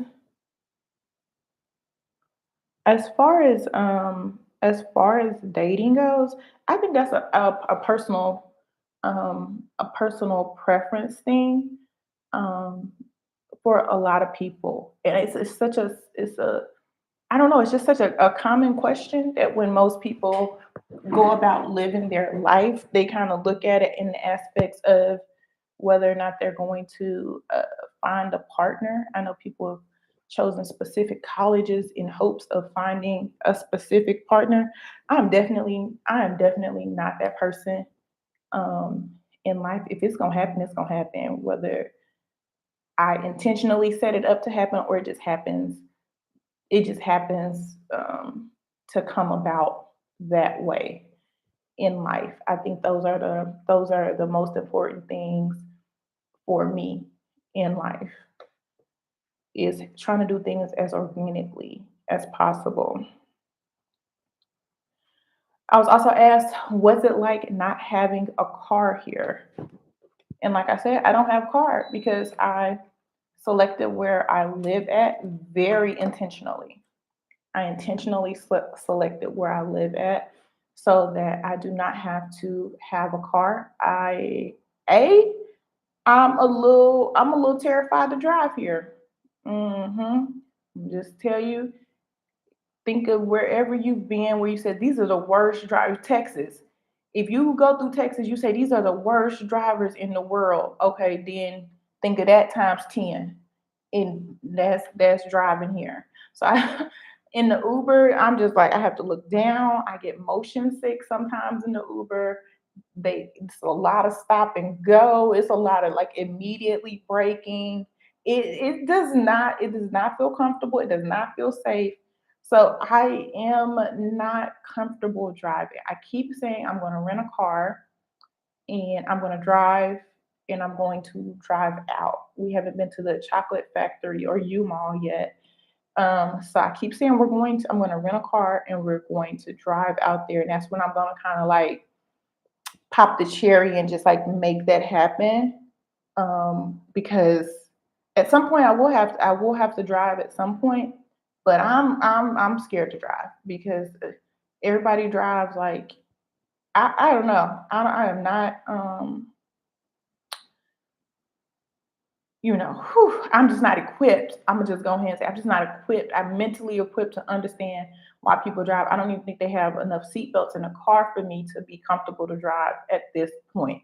So that's why, and that wasn't originally, but in addition to it, like I'm in no hurry. I'm in no hurry to get a car here. I have considered getting like a scooter maybe, but then I thought about it, I'm like, where do I need to go that I would need a scooter that it would benefit me? And I was like, yes, I don't know.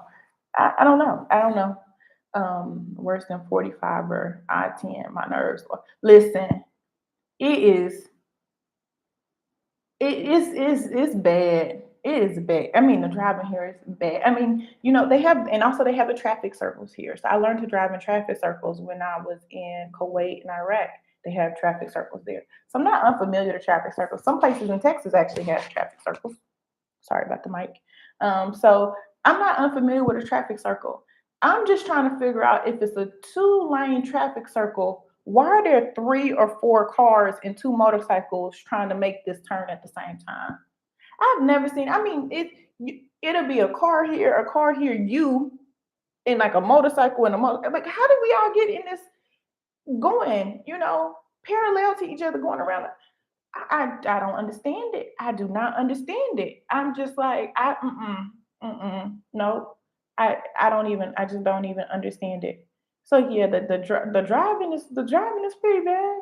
You got to be real. You got to be real bold. I was driving in New York back in March, and I was thinking to myself, yeah, this kind of maybe this is kind of how it is in Mexico. Like people really stop real quick. It was scary.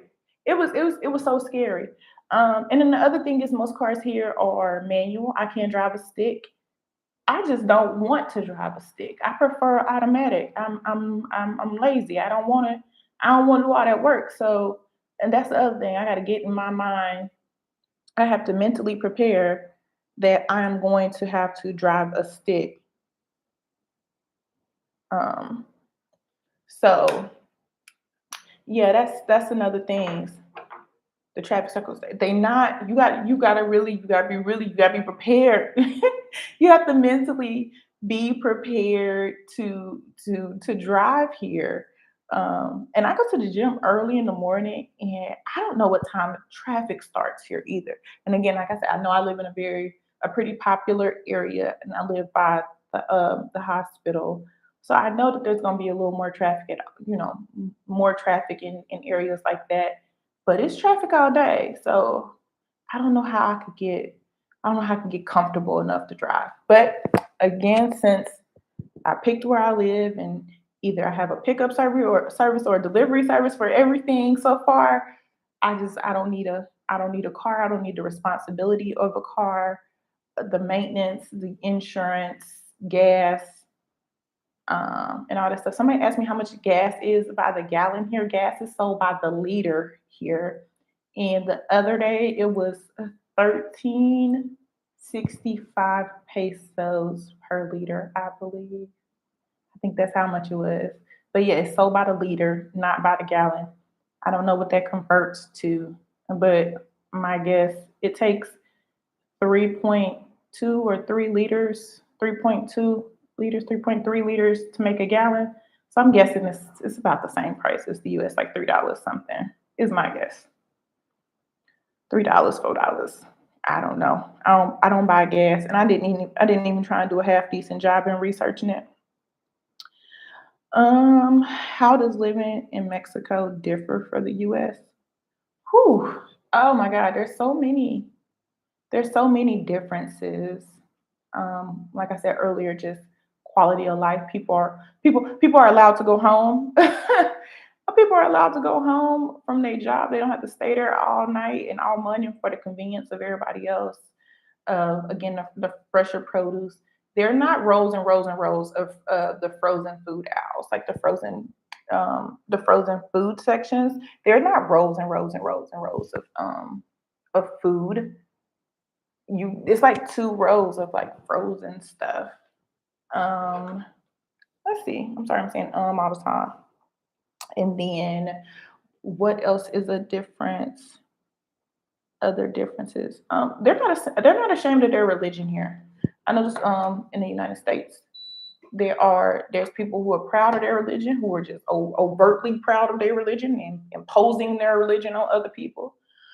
But here people are quietly proud of their religion, and working in corporate America, things like bless you were like becoming like, can you say bless you to people? Like, But here, bless you is fine. You know, you gonna get a prayer to go along with it.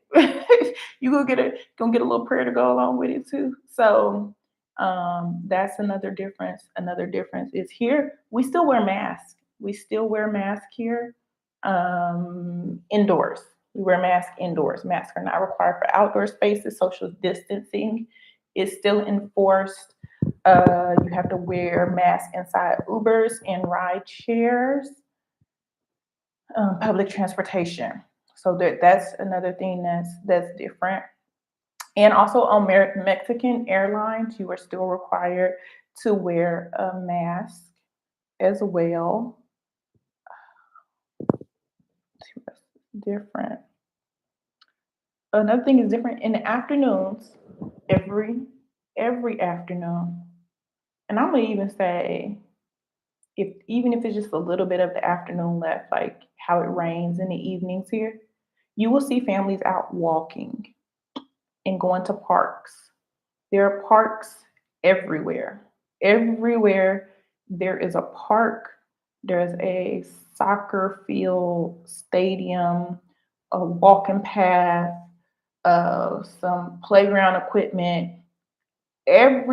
I'm not kidding, every little area, every little subdivision or what has a park for the kids to play in, for the adults to walk around in, soccer, basketball courts, everywhere. You will see that. I mean, and I see like new subdivisions going up in Texas everywhere. You'll see a pool house with like one play set, and that's it. That's like the whole, family activity thing. Here, you see families every day. I see them, they come and they park their cars along the park, and you see them, and you see, them go with their kids. They bring bikes, they bring roller skates every afternoon. You see it. You see them go out. You see the kids walking, the parents walking around, and the kids walking around, and you see people jogging, you see every day. So, with that, I will say I see a more active lifestyle as the difference here that I don't see in the U.S. In the afternoons. I feel like everyone goes in their house and shuts their door. I remember just picking my baby up and we go in the house. We don't come back out until the next morning unless she had like soccer practice or something. But here, people come outside. People still go to the park. And kids still play at the park. Seesaw swings. They outlaw seesaws in the U.S. But yeah, they still go to the park, and that's a difference that I notice here. Let's see what else. Those are all the differences that I put because I feel like I've explained other things. Oh, and then another thing is someone asked me like, how does it feel to be a black woman and stand out here? I don't feel no different. And I'll be honest because I have worked in environments where I was, one or the only black person or few black people, and I have traveled the world. I have been to China. If you are a person of any color other than Chinese and you've been to China, you notice it's a bit interesting. In Thailand and Guatemala, Mexico, and other places, and I'm not used to it. And also, I acknowledge I'm 5'10", 200 pounds. I'm gonna stand out. I stand out in the United States, so it does not bother me being a black woman here. One thing that sticks out to me here is a lot of people want to touch my daughter's hair, and they want to touch my daughter. And I know my friend explained to me it's a cultural thing called like los ojos or the eyes, where it's more of a blessing. It's not that they're touching her to pet her, but they put their hand on her and they'll bless her because she's cute, and to just bless that she continues to be cute and sweet or whatnot. And given that knowing that, and then just kind of like culturally, like just like the trauma that has gone on with like black hair and them having to pass acts at Congress to protect natural hair in the workplace. So that there has been a cultural difference, I will say, so far as that, like in surrounding hair. Like our braids and things are like, oh, it's so, so pretty or whatever all the time. And, it's, it's admired.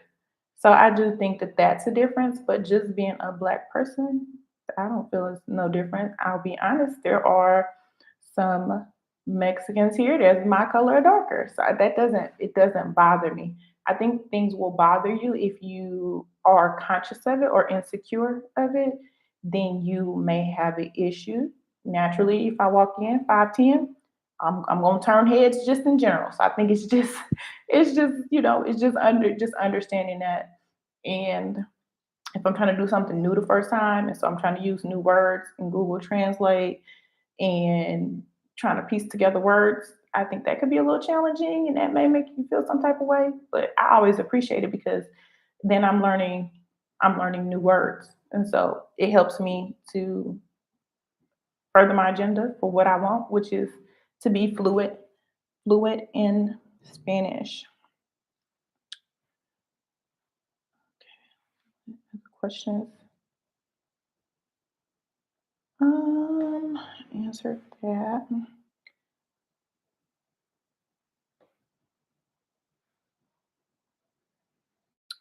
Okay, so the electricity going out. Um, so they typically put out a schedule when there's going to be scheduled outages. And just like anywhere else in the world, the electricity can go out. You lived in Dallas, the electricity. If you live in LA, the electricity will go out quite frequently. So I don't feel as though I have been inconvenienced by the electricity going out. Now, I'll say that's in my area because I've only had a handful of power outages, and in that handful, some have been scheduled and they send out like a notice or whatnot, and you can follow the CFE Facebook group or whatnot, Facebook page, and like they put the notices out or whatnot, and in other expat groups, so you can know what's going on. So I don't feel like I've been inconvenienced in again say my area. I have had other people say like, "My electricity is out. Your electricity out?" And I'm like, "No, my electricity not out." And then I'll think, "Oh, because they kind of cut the electricity off in sections." I'm like, "Oh, maybe mine's gonna go out." And mine still won't go out. So I do know that there are other areas in the city that may have more frequent electricity outages that I have not experienced. So that's definitely something else to think about, as well as flooding. So we've had a lot of rain lately in the afternoons. It typically rains for a couple hours. Sometimes it's only a few minutes, and sometimes it's hours. So flooding on my street, of my house, but it's a little further down, which forces people. So I've noticed some flooding in the street. But I do know like in Central, like I've had friends that stay in Central and they'll be like, it's flooding. It's like water coming into our Airbnb or our house or whatever. And I'll be like, what? And they're like, yeah, like okay. So I don't know if it's because my area is newer than that area. Most likely that's probably the case. So flooding can occur depending on the area.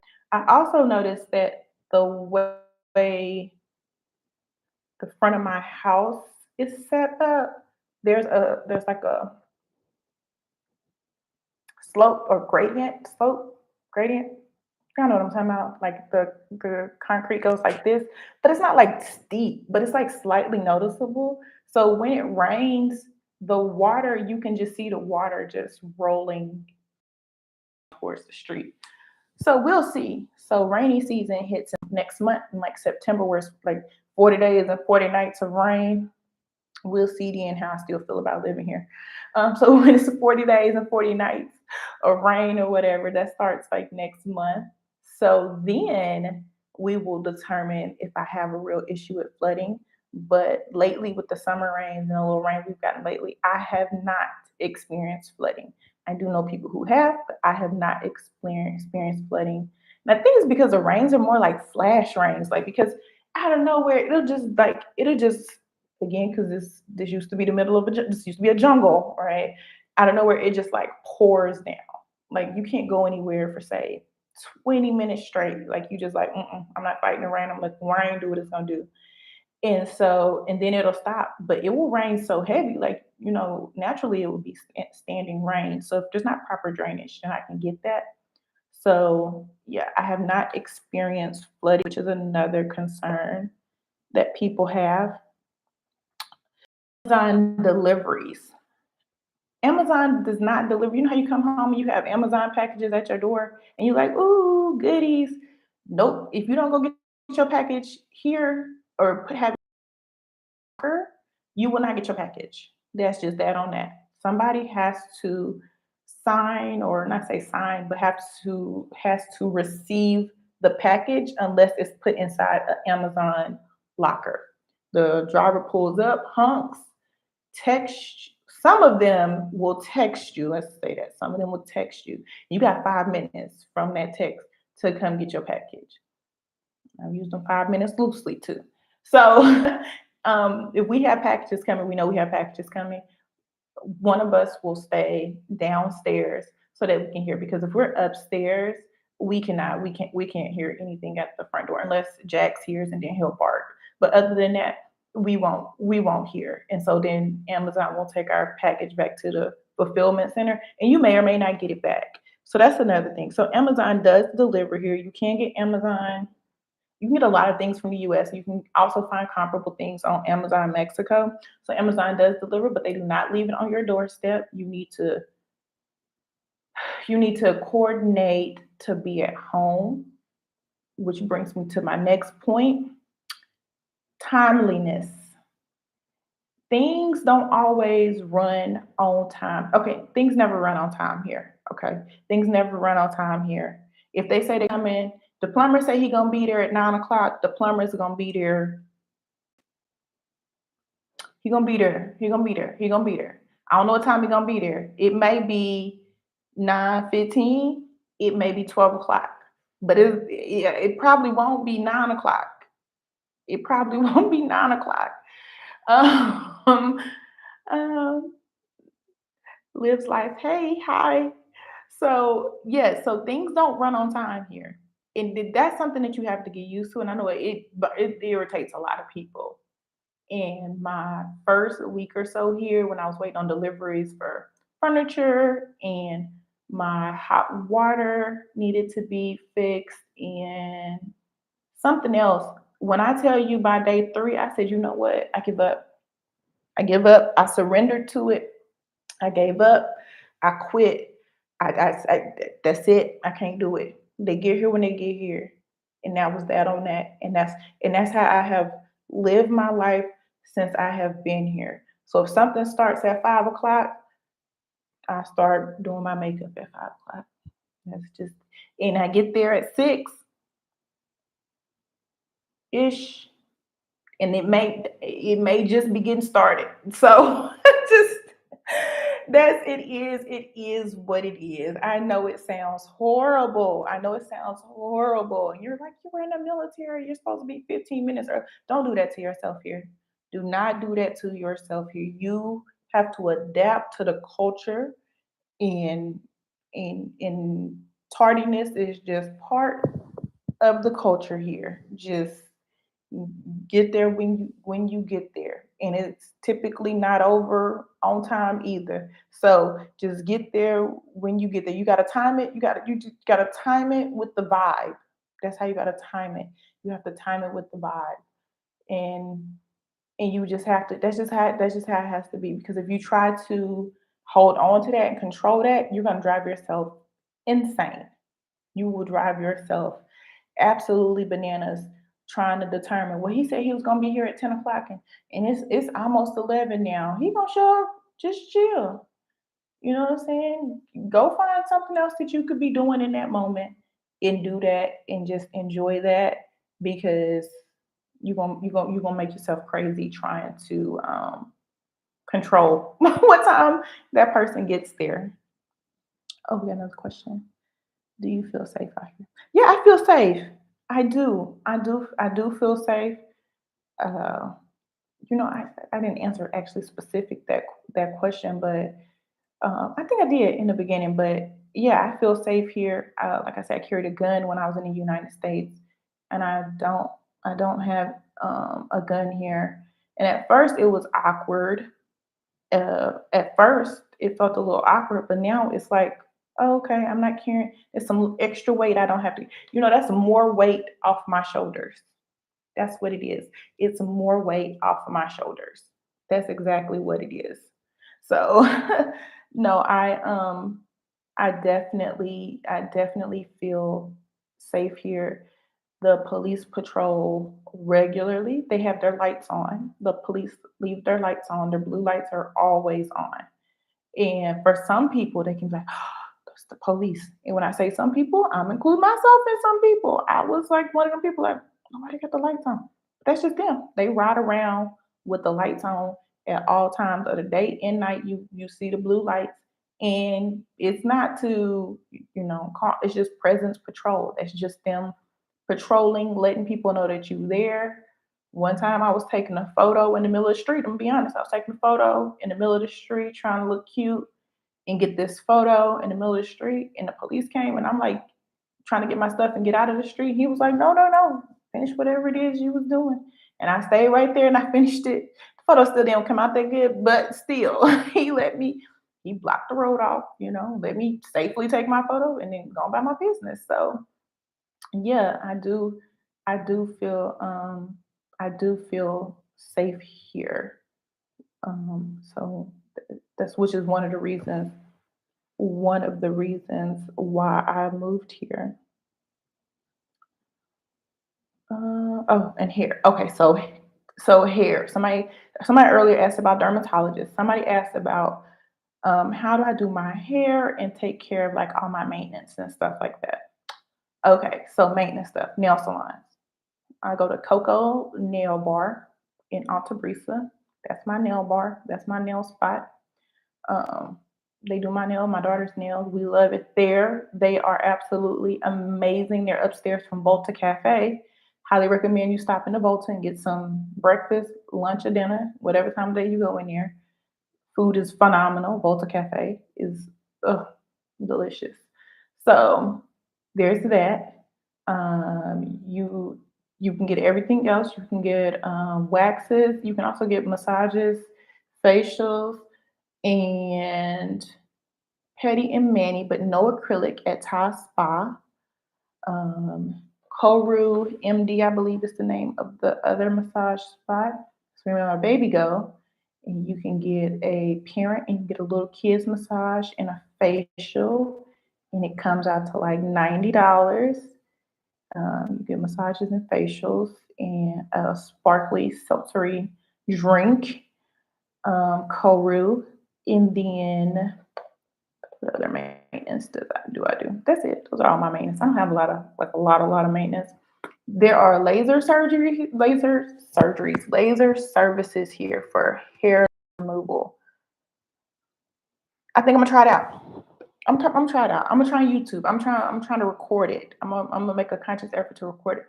I do believe I'm gonna start lasering for my legs because I'm probably gonna be in dresses or yeah, dresses year round.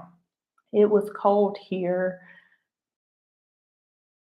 February when I was here in January, it wasn't really nice. You need a little sweater or something.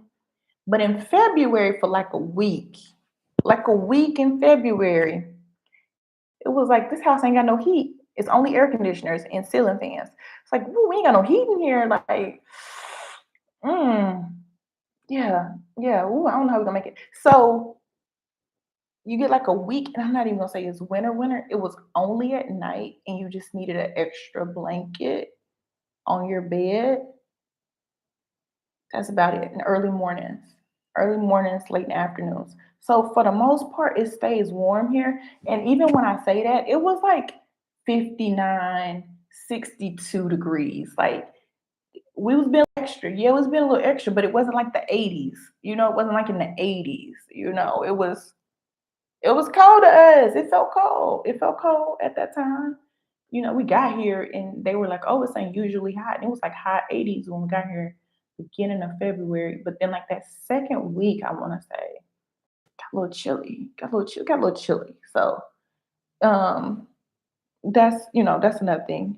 So, as far as hair, okay, so there are people here that do locks. If you have locks in your hair, there's some people here who do braids. You have braids. I highly recommend if you have braids or you want braids or faux locks or any, bring it with you. Bring it with you. Bring your hair stuff with you. Although they do have Sally's and they have some other like small mom and pop beauty spots, the hair is like that old school plastic hair. It's not, it's not no sensational, it's not expressions, it's not even Bobby Boss type hair. Like you need to bring your own hair braiding products. There are some people here who sell hair. You can get connected to get hair sold up due to the cost of how much it costs to get the hair in. So getting hair shipped in is very, very expensive. That's my hair's might come on in. So that's another thing. So if you have any special hair needs that you have, you need to you can get hair color, you can get like perms, you can get stuff like that. Someone's outside. Hold on a minute.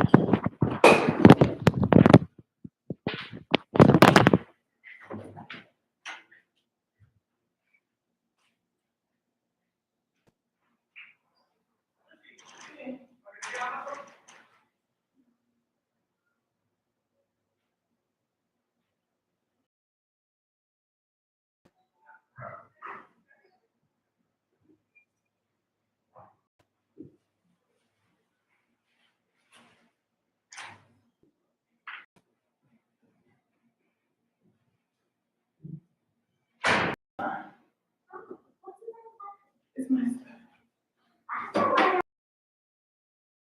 look at it,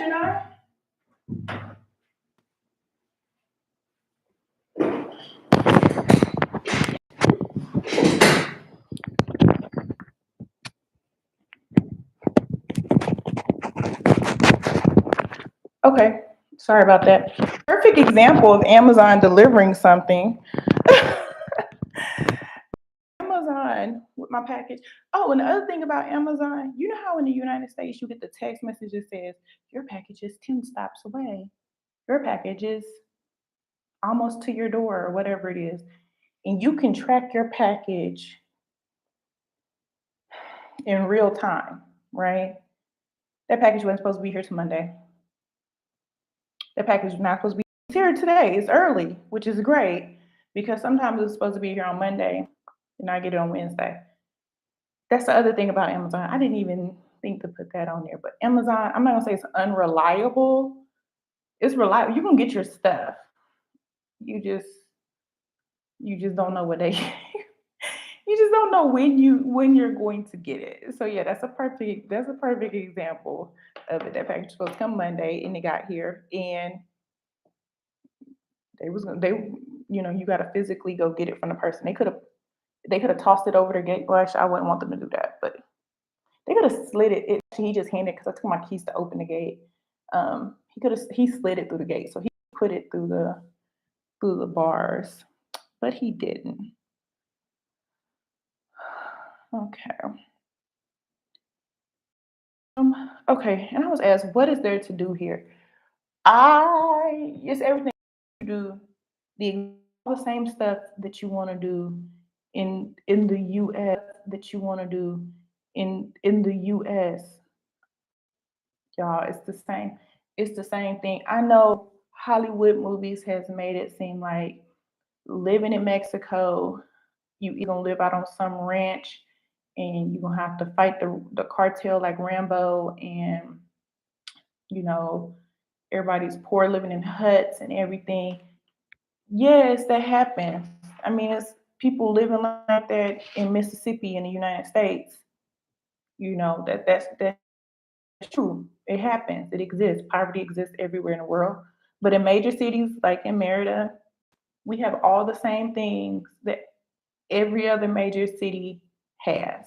Have malls, we have bowling alleys and movie theaters, laser tags, like Sky Zone, like places to jump, water parks, uh, zoo, tons of activities for the kids. I feel like there's so much more stuff here geared towards kids and entertaining kids and families and stuff like that. I do feel like there's more of that.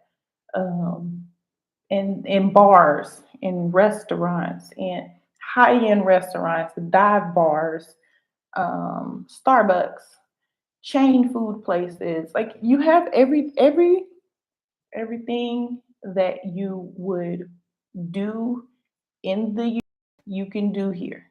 So there's plenty of things that you can find to do. There are Facebook groups around whatever it is that you want to do. You're not just limited to trying to figure it out on your own. If you type in whatever it is, I just joined a street art Facebook group, and it posts all the street art that's around Merida. So you can go see it. You can see the artists. The artists have um, different events and things that they host. So, uh-oh. Have I been on too long? I just got this notification. Can y'all still hear me? I don't know. We've been on here. I've been on here running my mouth for 2 hours.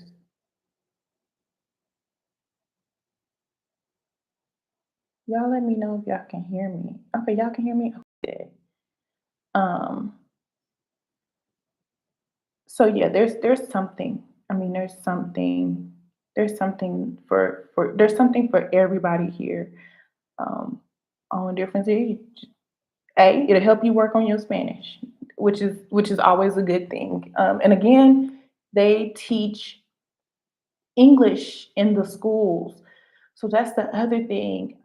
When I'm out and I'm trying to work on my Spanish, sometimes if it's like again like I'm using new words, they be like, oh, they just start talking to me in English. And I'm like, you're not helping me here.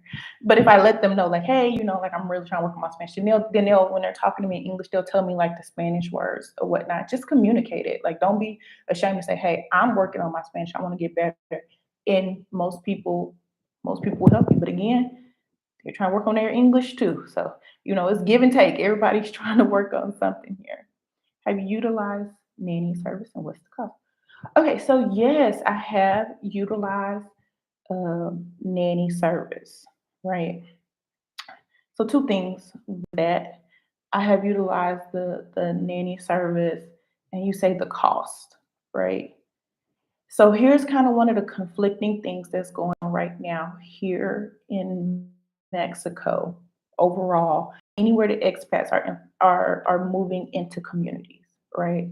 They're saying how expats are moving in and it's forcing other people to move out, right? And if you're not being responsible in the area that you're going in, you can push other people out, which is which makes sense, right? Um, so with that being said, you have to be a conscious consumer.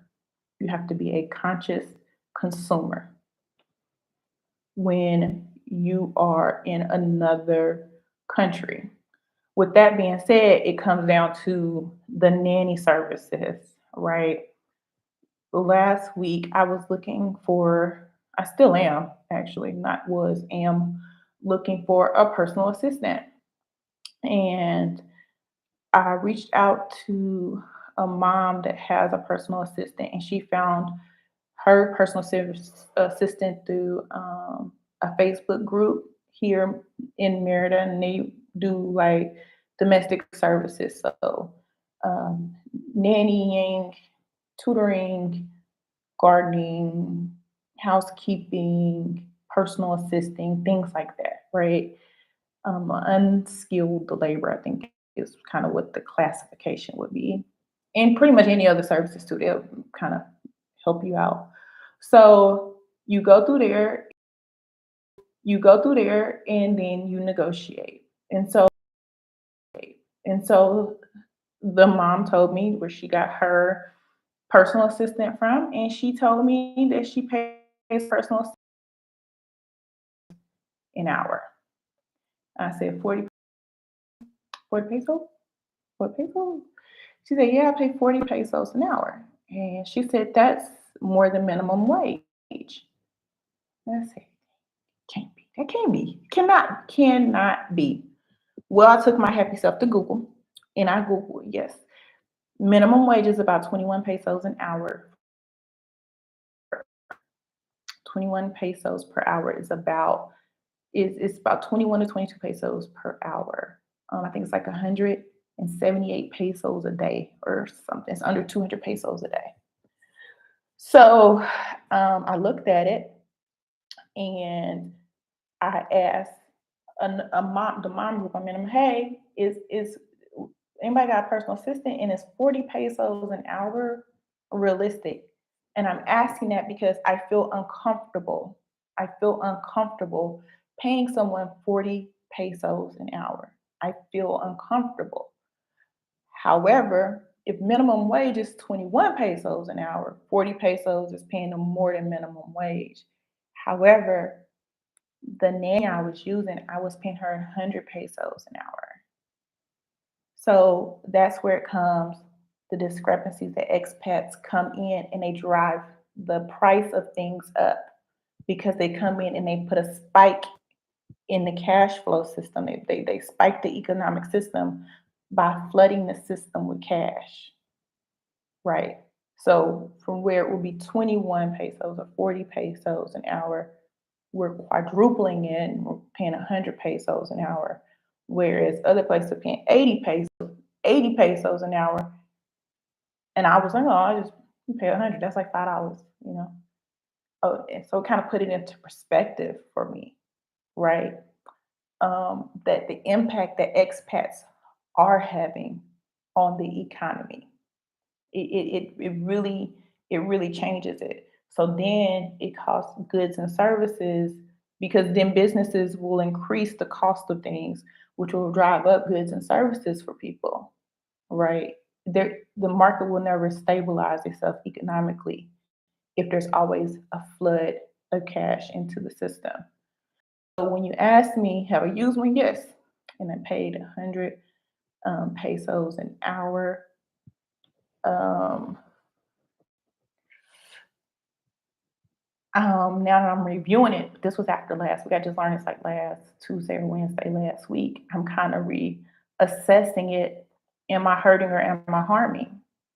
Is what you have to think about.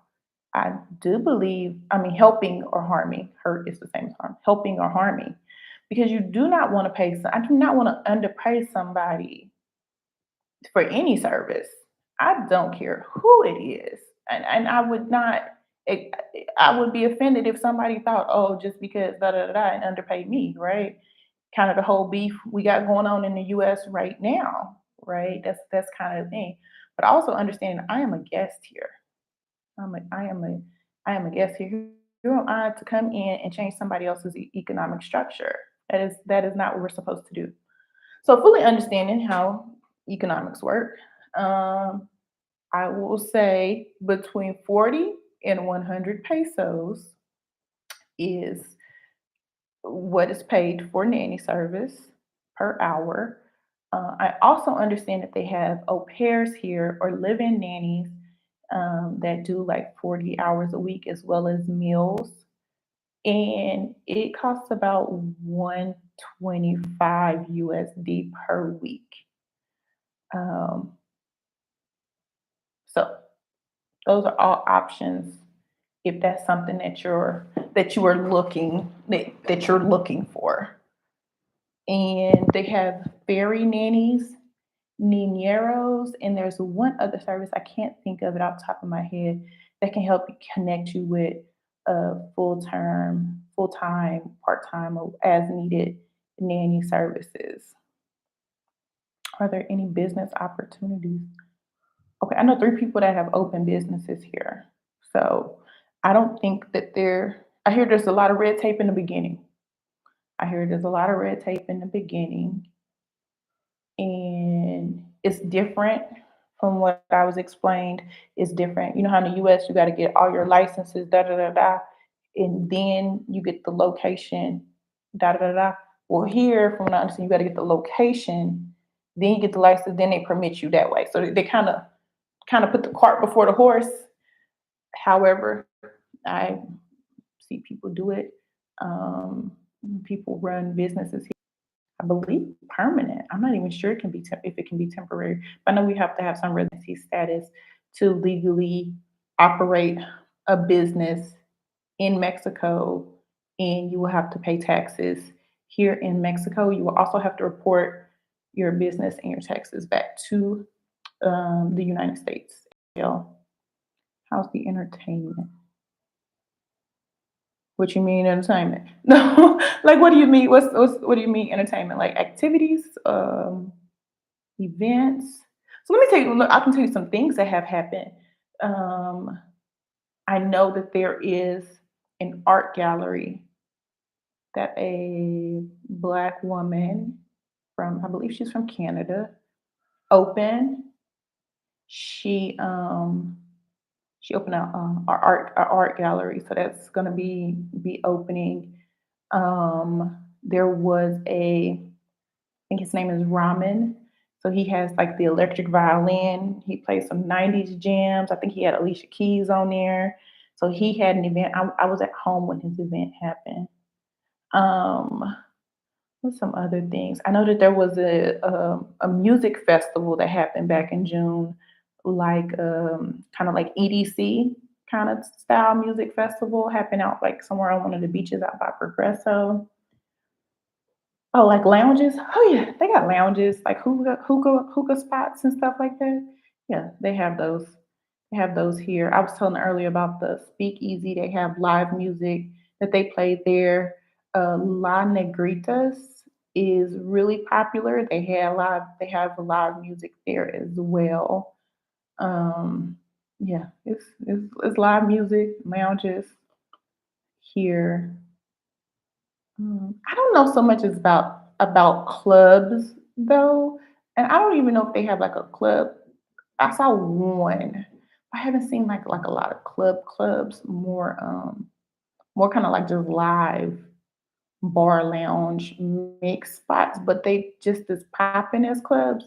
But then again, I'm not a clubber, so I can't, I haven't seen it because I haven't looked for it, so I haven't seen it. But lounges, live music, speakeasies, like that. Also, they have like music street festivals and stuff like that. During the night, I'm even thinking about tonight going to get some ice cream in Central because I just feel like they're gonna have something going on. It's a Saturday. They have like live music or something on Saturday nights. So yeah, you can. They have entertainment and hookah lounges. If you're looking for it, you can find it. If it's like I was saying earlier, if you want it, if you're looking for it, you can find it. Do they have zoos by chance? Yeah, they have a zoo here. It's um on my YouTube. We went to the zoo, and the zoo here is really cool. It's free. We went to the zoo in Mexico City. It's also free. So the difference between zoos here in Mexico and zoos in the United States is that they're owned by the government here. They're not privately funded like the zoos in the US. So it does not cost you an arm, a leg, and your firstborn to go see the elephants and the bears at the zoo. It's free. It's free to go to the zoo. When I went to the zoo in Mexico City, I was like, Lord, we done snuck in the zoo. But I just kept looking like nobody asked me for money. I was just like, somebody gonna come. We gonna get him thrown in jail in Mexico City for sneaking into the zoo. But because the zoo is owned by the government, it's free. It's free. And on Sundays, I think most of the museums are free. And even if the museums aren't free, they're still not too badly priced, like say 150 pesos. I think I paid to go to the Mayan Museum was like 150, 200 pesos. So not bad at all. Um, Thailand is known for their elephants. Yeah, well, yeah, Thailand is known for their elephants. Well, Thailand has a decreasing population of elephants, so Every time I see people riding on the elephants, I'm always like, oh, they need to be protected. But they do have actual sanctuaries where you can not fully interact with them. We did that when we were in Phuket. We did that, me and my daughter. But yeah, they do have zoos. They do have zoos here. They have everything, everything, everything like in the U.S. They have here. They don't have a barbecue joint. They don't have a barbecue joint. They don't have like a soul food restaurant. You can't get collard greens. Um, what else? You can't get catfish here. It's not something they have in the area. You can't like little nuances of each community that you will have. You won't get that here. You know, you just like that. But like even like where the zoo is inside of a big park, and inside that park is like a train that goes around the park. They have paddle boats inside the park. They have like little ATVs, not the little ones, but like the medium sized ATVs that the kids can ride for like 50 pesos. They have rides, fair rides that go around, and like the little roller coasters for the kids, cones and ice cream, and tattoo painting booths, and tons of stuff for a family to just go out and enjoy, themselves in the hour. And I think they're closed on Mondays and Tuesdays. I think it's like Wednesday to Sunday, something like that.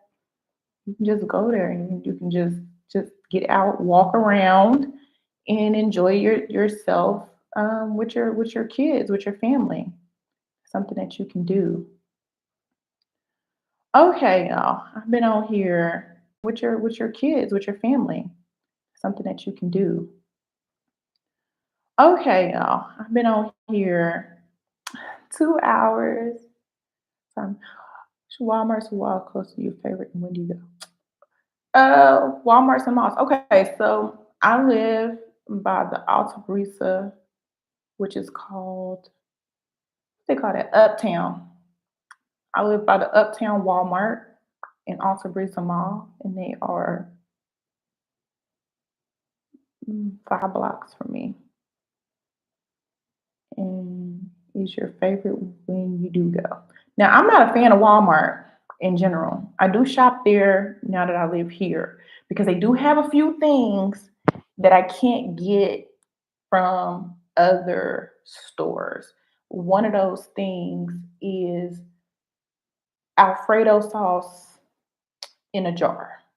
I know that sounds very specific and a little weird, but I don't make Alfredo because I don't eat pastas. I don't eat pastas. My daughter loves quantities of pasta, and so we have tried every other Alfredo sauce on the shelf, and they come in these cartons. They don't come in glass jars. And I'm be honest, they nasty. They nasty. I don't know if I don't know if the cardboard makes it nasty, but for some reason the Great Value brand Alfredo sauce in the jar at Walmart, that's the good stuff. That's the good stuff. But the other ones are not good. So we have to go to Walmart for that. And I don't know why that's just sticking out to me because that was the last thing that we needed. That's the last thing that we needed, that we like. Oh, the only place we can get that is Walmart.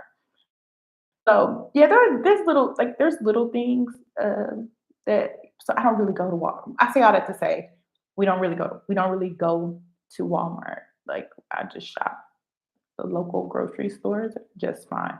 You can have everything. Like I saying, they have everything that you need. Um, everything that you can need at any other grocery store you can find in your local grocery store. You don't necessarily need Walmart. Malls, uh, same thing. A mall is a mall is a mall is a mall. They have all the everything, the H&Ms. We do like this mall by our house because they have this store called Tweezers in it, and It's just this cute little store. It's remind me of Claire's and icings. I don't know if they still have those. Oh, I knew that they do have Claire's because I started going to Claire's right before we moved. She got into like the Claire's thing or whatever. And they have tweezers here, and it's just you go in, and it's like purpley and pink, and it's just super cute. And they have all the little girly stuff and stuff in there. So we like to go there for that. And then they also have a whole, I think it's called, is it called Hold or Earth? I don't know, but they have like essential oils and stuff like that in there. So I like to go in there and get stuff from my diffuser. So that does work. Sears here is different. Sears here is very different because you don't. I don't even know if people still go to Sears in the United States, but Sears here has actually decent stuff in it. I know that's crazy. It has actually decent stuff in here. I don't know if they stopped sending the stuff to the US and just put it in the ones here. I don't know. But the Sears here actually has decent stuff in it. So yeah, the Sears is a totally different vibe than the Sears in the United States. Like I think I'm gonna try and do a YouTube on Sears. I don't feel like nobody's gonna look at it, but I just kind of want people to see the difference. Like it is definitely not that junk they have. I mean, I just feel like Sears in the US just it'd be like, oh, nobody bought this, but we're gonna keep it in a store anyway. I kind of feel like it gives that vibe. So, it's a mess. Um, local price. Oh, you're welcome for the live, and I am running my mouth again. Local is better price. They shut down the Sears. See, I mean, I went to the last time I went to a Sears, I was like, why? How is it still legally open? Like, it was just a mess. It was a mess. Shelby K. Joining in late, so I probably missed a lot. You probably answered this. But has your daughter adjusted to life in Merida? I'm a single mom, 12-year-old, and a 4-year-old. My daughter is afraid she won't make friends. You know what, Shelby? You're late, but thank you for coming. And no one asked that question, so I'm gonna answer that question for you. um, how is my daughter adjusting? She is, I guess, adjusted. Okay. She likes it here. I even asked her, I check in with her because I don't want to just, even though I'm not kind of just. I asked her, "You want to?" No, I like it here. We're gonna stay here. I'm good. I said, okay. I'm just checking in. Technology nowadays. I hear her in the living room. I don't know who she's on the phone with, but she keeps in contact. She did her first school change when she was 6 from kindergarten to first grade. We moved from Los Angeles to Texas.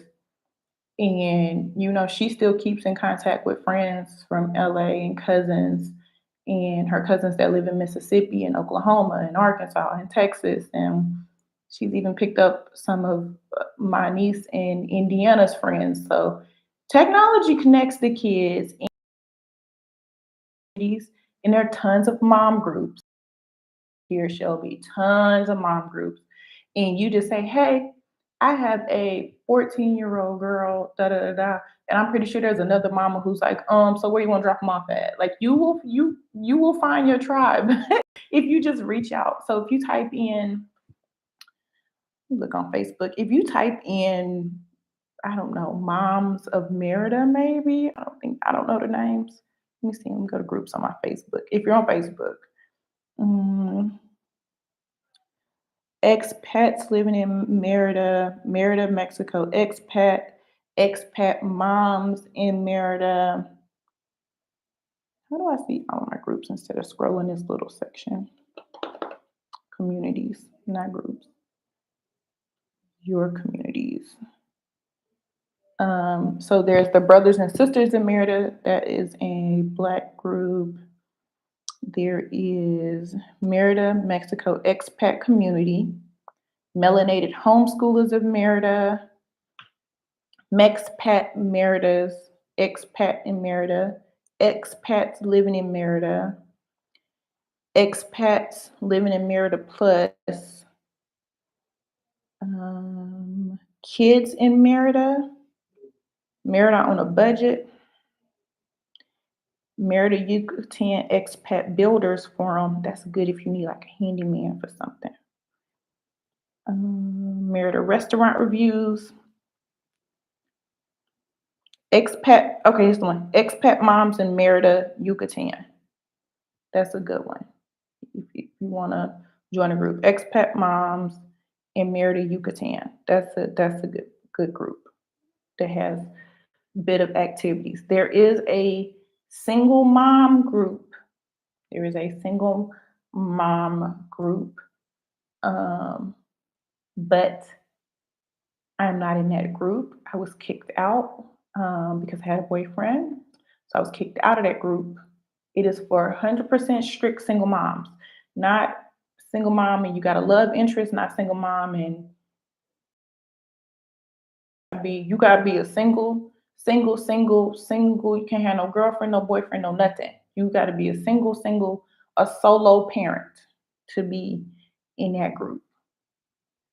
So you can join that group, and I don't remember the name. Somebody, it'll pop up. You join one group, they'll plug you in to all the other groups. But expat moms in Merida seems like a fuss group.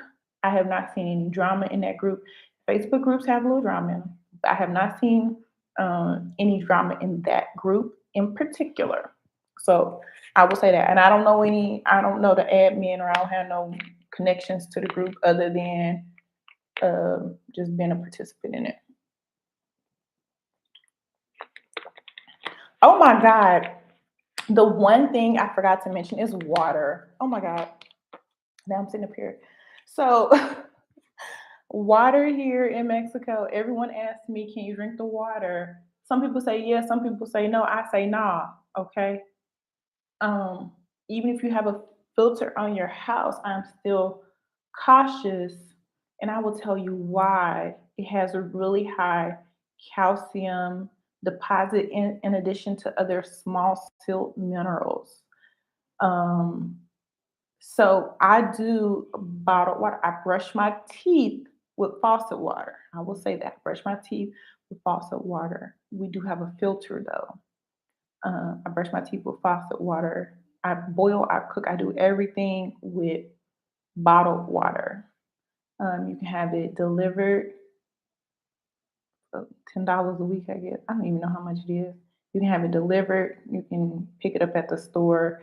They have water stations in my neighborhood on every corner. I feel like you can get your little wagon, roll your thing around there, and get you some water for 10 pesos. There's options. So some people are like, I don't want to live anywhere I can't drink the water, baby.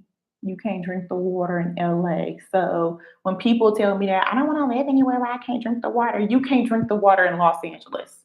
And they got overpopulation going on there. You can't drink the water out the faucet there. Um, and there's a lot of places in the South I wouldn't drink their farming runoff they got running into the water, but I digress. Running into the water, but I digress. So yes, you can get bottled water, and it's not advised to drink water out the tap because it can upset your stomach. I remember when y'all moved down there, I was so happy y'all all were stepping out. People are always so afraid because of what mainstream media has you believe in, like you said earlier. Yes, please don't watch the news. Even though there was like it was a shooting in Cancun a few months ago. It was a sign fell or a light blew out or something, and people just really because they had there's already this ingrained fear, so people just automatically assumed it was shooting, and it was just some type of electrical or some type of malfunction. But people will still say they were shooting in Cancun a few months ago. They was not. They were not. Nobody was shooting. Nobody was shooting. I always say, who got shot? Somebody always give me a random like three people, three people, and then I just knowing all along it was a something fell or light or something. I can't even remember now, and I'm just like, okay, well I'm gonna be careful. I'll be careful. They shoot. I'm telling you, they were just shooting in the airport, and I'd be like, yeah, I remember. I remember. You right. I'm gonna be careful. I'm gonna be careful. That's just you can't do that. There's a book I recommend for everybody. It's called Field of Fear. I even brought the book with me. Books are expensive to travel with. That's extra weight, heavy. But it's called Feel the Fear and Do It Anyway by Susan something. Can't remember her last name. And I will tell you this, everything I have done in my life, I have always experienced a little fear, have been afraid, from joining the army to my first deployment to my second deployment to my third deployment to getting divorced, to going to grad school, to moving from Los Angeles to Dallas, to moving from Dallas to Mexico. I've always felt afraid. I've always had a little fear, not a little, like fear. To be transparent with y'all, I threw up. I threw up in the airport before I got on the plane. I did. I did. And I apologized to the lady. I was like, I'm so sorry, I'm so sorry, I'm so sorry. But I did. I did that. I did that because I'm doing something big. I'm doing something big. I'm going somewhere unknown. I didn't know anybody. I didn't know anybody. I still technically don't know anybody. Um, and I'm out here. I'm with my daughter. And it's not like, when I was in Dallas, my family was in Arkansas and Oklahoma. They can come get me. I have friends in Dallas around corner down the street. Somebody could get to me. Out here, all by myself. So, and it was a big deal. But I can say here at 6 months in, that's the decision I ever made for myself and my child. Is it is what we needed. We were when we went to the zoo, we were there, and the flavors for the snow cones are in Spanish. My daughter was able to tell my niece the fruits. She could identify them in Spanish. That was a very proud moment for me. That's what I'm telling y'all. And so I want that. I want my child to have that type of life. I want her to have a macro perspective of the world as someone who's seen different aspects of the world. I don't want her to wait till she's 18 and has joined the military to see it. If I could give her bits and pieces of it now, I want to do that because I know every time I've seen something extra, my brain and my mind has expanded so much further, which is kind of like why my whole YouTube journey is like I want to share with people what I'm seeing and what I'm experiencing. I get a lot of negative comments too, but I want them to see that as something that other people can do, that you can achieve this and you can have that opportunity. And I always tell people, if I get here and the shit hit the fan, I don't know if I can say shit on YouTube, but if the stuff hit the fan, you know, um, I just go home. I just go home. I'm not too proud to go home. I'll go home. I'll go to my mama's house, my sister's house, my brother's house. I go home. I ain't got no problem. I'll go home. I'm not too proud to say, well, I'll go home, give me a regular job. I got a master's degree, an MBA. I'm pretty sure I'll find a job somewhere. I can go home, get a job, 35. I ain't old. Something happened. Um, something will come to life. Like I'm pretty sure I will find a job. I am not worried about that. But in the meantime, in between time, I'm gonna work this plan because this plan right now is serving its purpose. Is serving what I want, what I truly want out of life, which is what is most important to me. Some people on YouTube hate to see a successful black woman happy. I really hope those aren't. I don't know. I get a lot of hateful comments, y'all. I do. Um, and I don't even. I just be like, wow, like, you didn't have to say anything. You didn't have to say nothing. You could have just gone about your business, but you felt the need to tell me how I'm living my life wrong. And somebody told me you're not gonna have. Only thing you're gonna have left is the clothes on your back, and I was like, still alive. So what? Like, I'm not about to live in fear because you want to live your life. Like there's so much more to life. And I know I was born in the 80s. I know we were raised to you go to college, you get your degree, and you go get a job, and you do 30, 40 years. I don't even know. I don't even, nobody even told us how many years you had to work until you could retire. You remember that? Like, and the next thing you know, you 24 out of college, and then you gotta work until you 65. You mean I gotta work 41 years? 41 years straight. I gotta work and then I can rest. That ain't me. I'm gonna try this. I'm gonna try. And if I have to go back to Rio, y'all gonna see me on my first day at work. I'm gonna be looking like a lost puppy. Oh, I'm gonna be looking like a lost puppy on my first day at work. But I'm gonna record it. That'll probably go viral because people gonna be like, ha ha, I told her, dumbass, not to go to Mexico and give up her good job and go down there and now look at her. Like, I can only imagine the comments. I can only imagine the comments if I had to, I could. It's almost like I want to do a prank now, but I'm not even gonna do. I can't do it now because I told y'all about it. You're spreading wealth and knowledge. How can people hate on that negative energy? Yeah, yeah. I mean, some people again, some people live in fear, um, fear of the unknown, fear of the what ifs, fear of failure. Because what are people gonna say if I failed? What are people gonna say? I know people who are not even on some social media platforms because when they were on that platform, they were doing one thing and they said they was gonna do this, but that thing fell through. So they just completely abandoned that platform altogether. They completely abandoned that platform altogether because they don't want to be associated with what they should have been. And I'm like, people don't even care. People don't even care. I completely forgot about that until now you're telling me. Like I forgot about that. Like pretty sure you can go back to Facebook now. You'll be okay. You can go back to Facebook. And by the time we get to retirement age, that money that gets taken out our check will be gone. Child, with inflation, the rate that it is, we gonna have to figure out co-op retiring. Like we gonna have to figure like co-op retiring. You're gonna have to, probably like live with somebody who gets like affordable like meds and the other person provides the housing. I don't think about that. I can't think about 30 years from now. 65. You have to, what, 65, 67 now to get Social Security? Will there be Social Security left for us in 2052, 2057? Will there be any Social Security for us? Those things, those are the things that you just have to think of, that you just have to think about.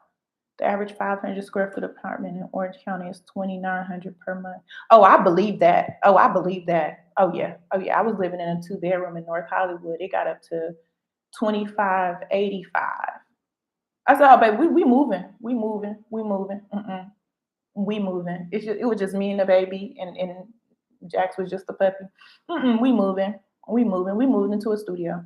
We did, because when it comes down to it, it was just a storage facility anyway. We were gone from 4:35 in the morning. I was in grad school. We weren't coming home till 11 o'clock. Come home for the day till 11 o'clock. Overall, we weren't even sleeping. We weren't even sleeping 8 hours in there most of the time. And just yeah, it was just the storage facility and a place to shower. That, and even then, it was 400 square feet, 390 square foot, something like that.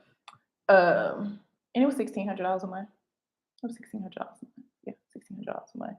I looked on at the apartments just out of curiosity one day, and I looked, and the two-bedroom, two-bath that I moved out of was going for like 32 something, and I was like,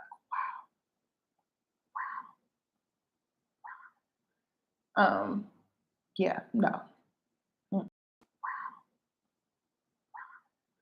um, yeah, no. Mm-mm. So, I mean, that's not to say everybody just move to Mexico either, but at the same time, if you can give yourself a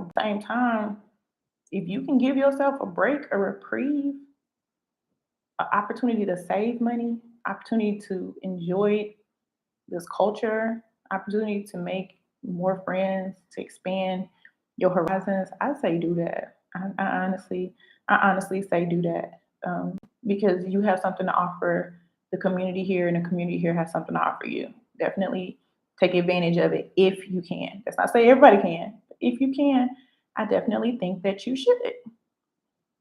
32, yeah, $3,200 per month. You know, the crazy thing, moving from Dallas, um, my rent was 1310, right? And everybody, my neighbor was telling me, my neighbor one day came and I could tell because I was in my car. And back in the day when gas was cheap, you could sit in your car and let the air run a little bit. And I was sitting there and I just noticed like they were waiting with their dog, kind of lingering around. I was like, they want to talk today, right? And I'm like, oh, they want to talk. And and they used to like get my tomatoes and stuff because I had a container garden.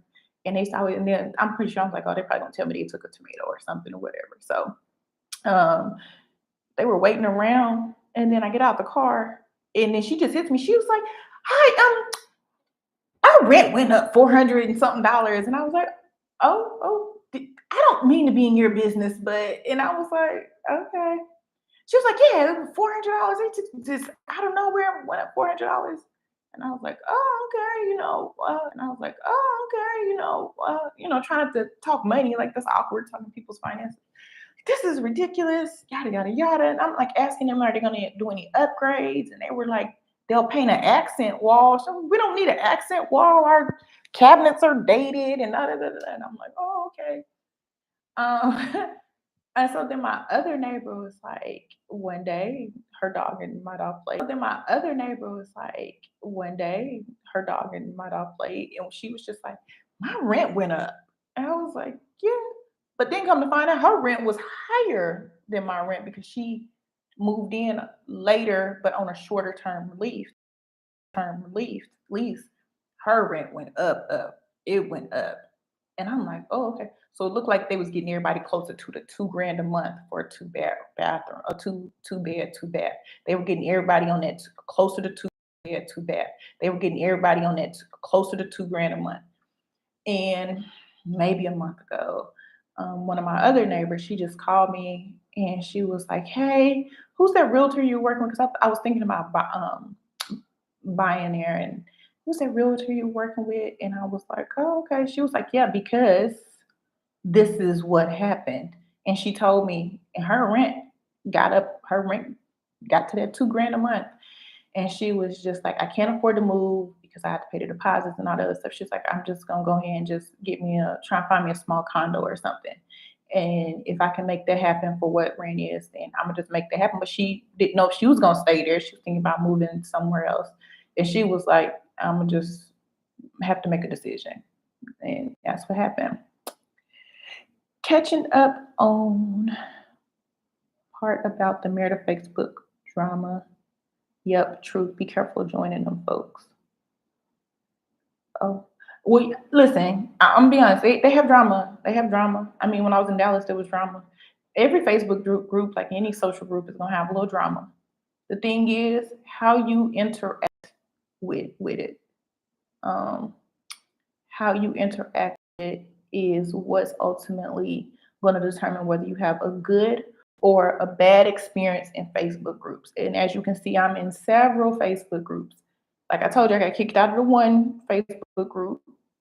But other than that, for the most part, I have a very pleasant experience with all the other ones. I do see stuff going on, and baby, I just click out of that group and go somewhere else. Ain't got nothing to do with me. Nothing to do with me. So, but yeah, like all groups, there's gonna be cliques and all kind of stuff. So just be cautious, but at the same time, for the most part, just you'll find your tribe. You'll find people that you'll mesh with, that you have natural connections with. Those will be the people that you will see you can meld into their life, and they can meld into yours well. You'll find people, and I'm that person. I can always find somebody, or somebody finds me, but it's always gonna work out. By any chance, do you know anything of the shamans in Merida? I'm gonna say I don't personally know, but I do know somebody who does know somebody. There is a WhatsApp group. I'm not on WhatsApp right now. My WhatsApp got hacked. There is a WhatsApp group. It's called Spiritual something of Merida. And if you want connections, they do the cacao ceremonies, they do um, new moon ceremonies, all those different things. All of, if you're into the spiritual, they have a group here that does it. And also in the mothers group, they have a lady who does like birth working and things like that. So it depends on what you're looking for. I don't personally, but I know somebody who knows somebody who knows something about it. I ain't even gonna say it ain't even like that. I know where to go. There is a spiritual group. It's a WhatsApp group. Which reminds me, I need to follow up with WhatsApp, see if I can get back on my account. Um, but yeah, there's a WhatsApp group with people that are connected. And if you ask in the Facebook group, they can point you to it. It's a pretty big group. It's a pretty big group. They have a lot of natural holistic healing that comes from this region in general. And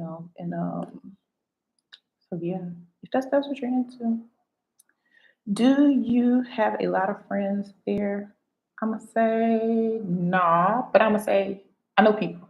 Uh, I think the word friends is I haven't made solid friendships. I do think I'm on the road with some people to solid friendships, but I'm not gonna say that I'm there yet. And it's not no fault of the person or anything like that. It's just I'm gonna be honest.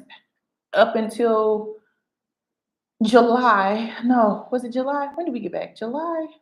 Yeah, up until July, every other month I was in the States or somewhere else. And I wasn't here. I wasn't present. I wasn't present.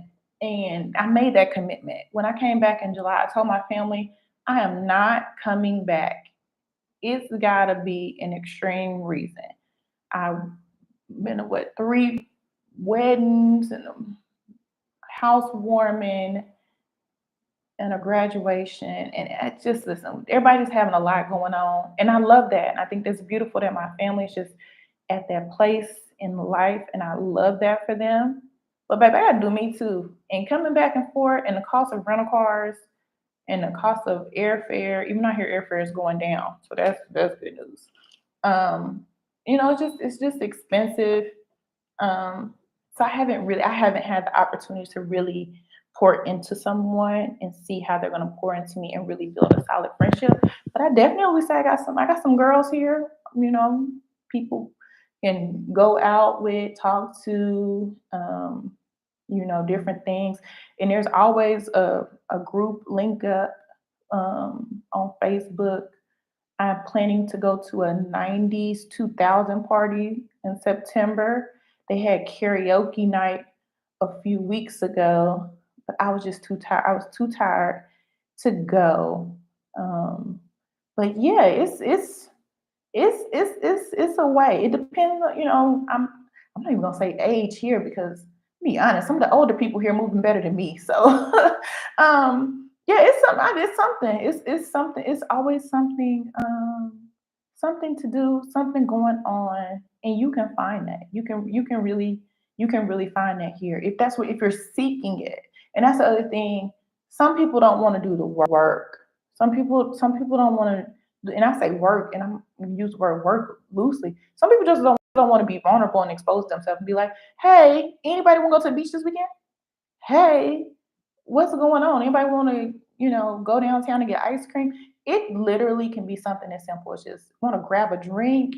I just want to get out the house. Like, just reach out, and I guarantee you gonna find somebody who is willing to want to do that with you. And if you have kids, some people feel like, oh, well, I got kids, I can't do it. Yeah, you can just, hey, me and my kids going this and we're gonna do that.